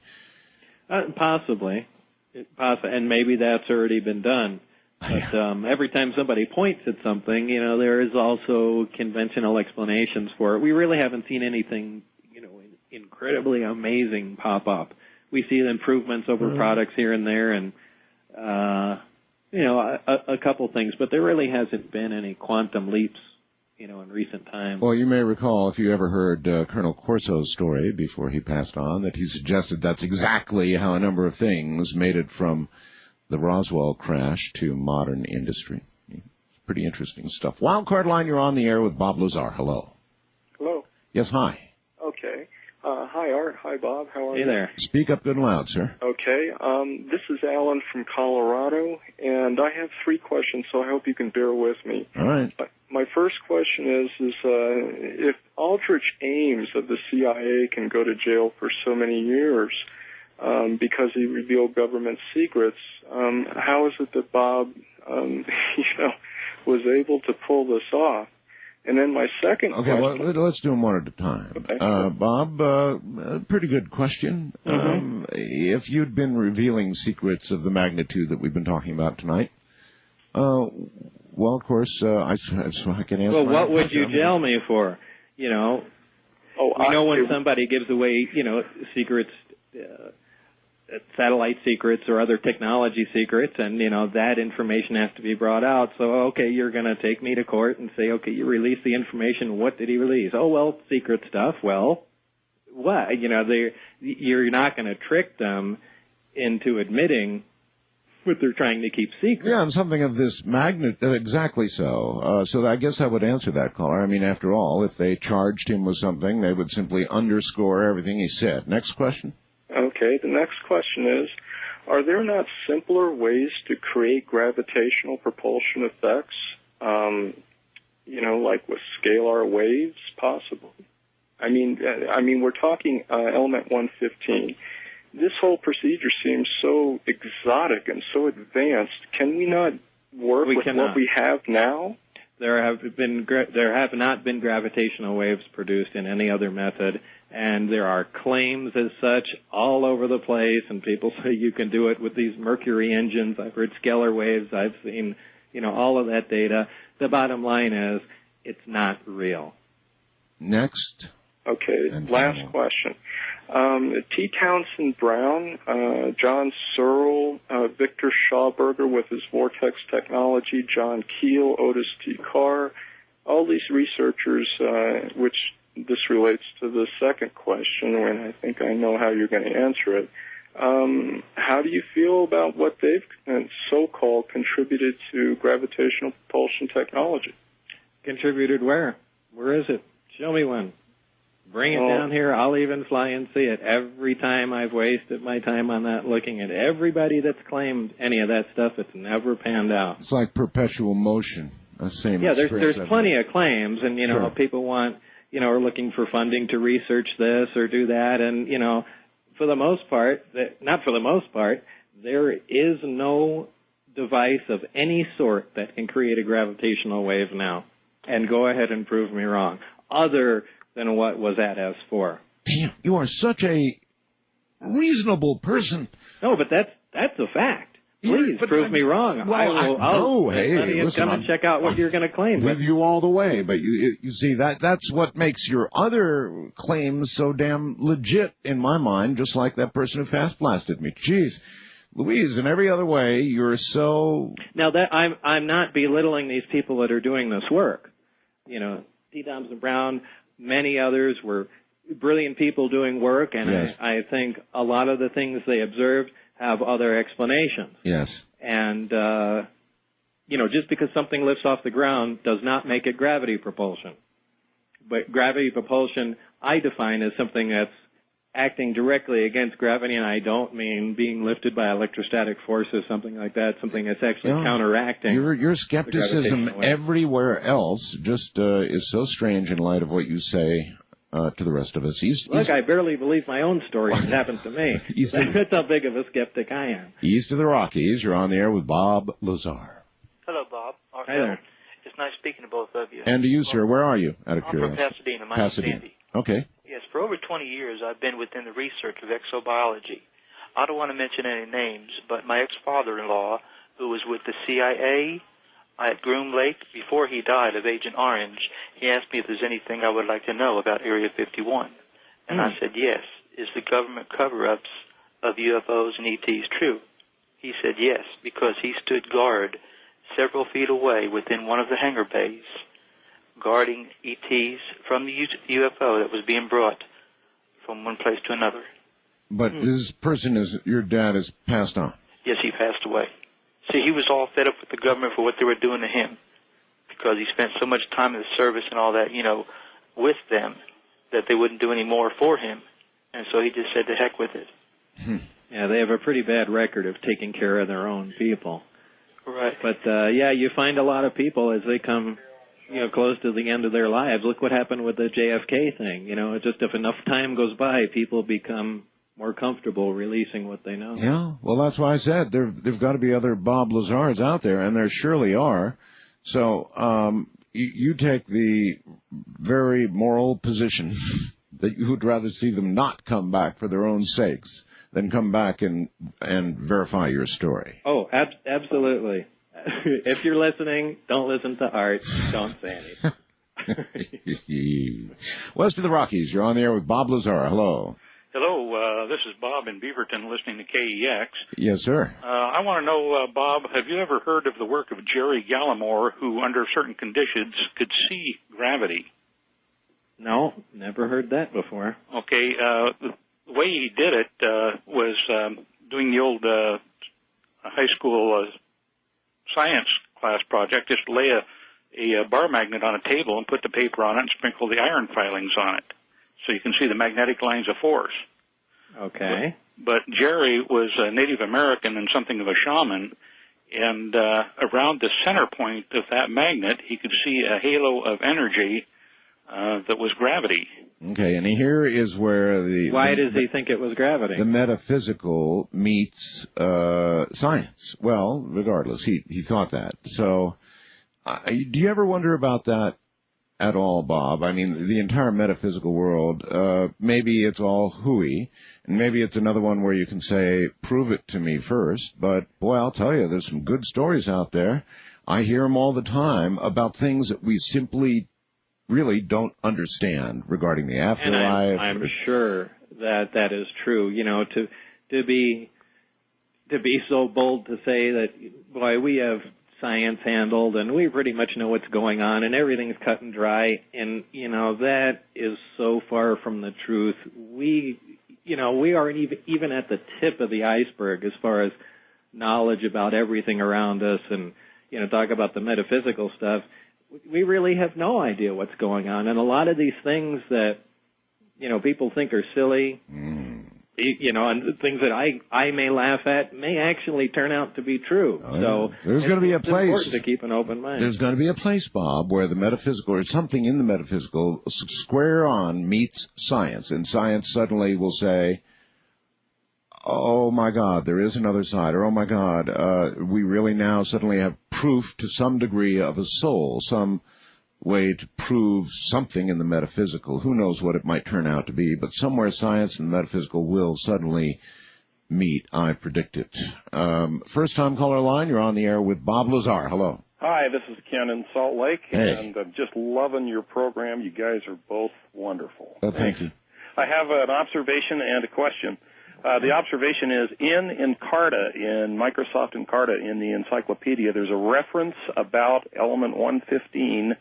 If you go into 1976, look under physics, 1976, it talks about element 115 as being present in a meteorite that came into the Earth's atmosphere.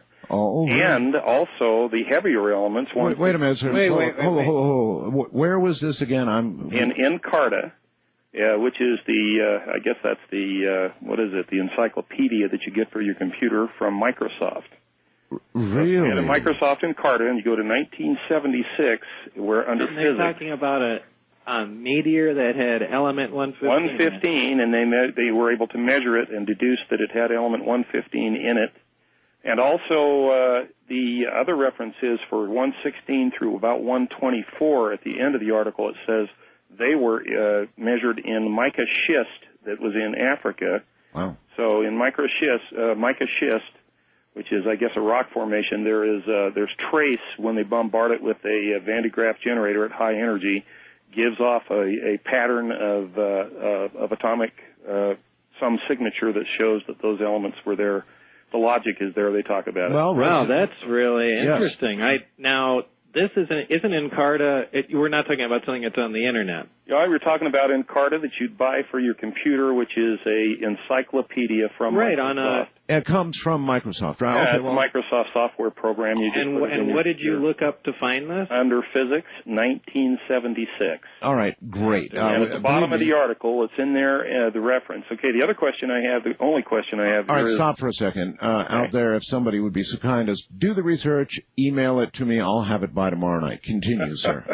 Okay, let's see, one other question. That is, I heard the rumor that somebody had tried to open one of the reactors somewhere on the facility there. Somebody made that suggestion and that there was a atomic explosion underground. Do you know anything about that? Yeah, I heard that, and I heard that officially, too. Oh, really? Yeah, that was one of the things that was told to me. In fact, that was one of the reasons why I worked there, because I was allegedly replacing one of these people. So the previous Bob Lazar got a little too close to what was going on, apparently, and from what I recall from the story, I believe it was in March, and I don't remember the date, but it was announced as a nuclear test.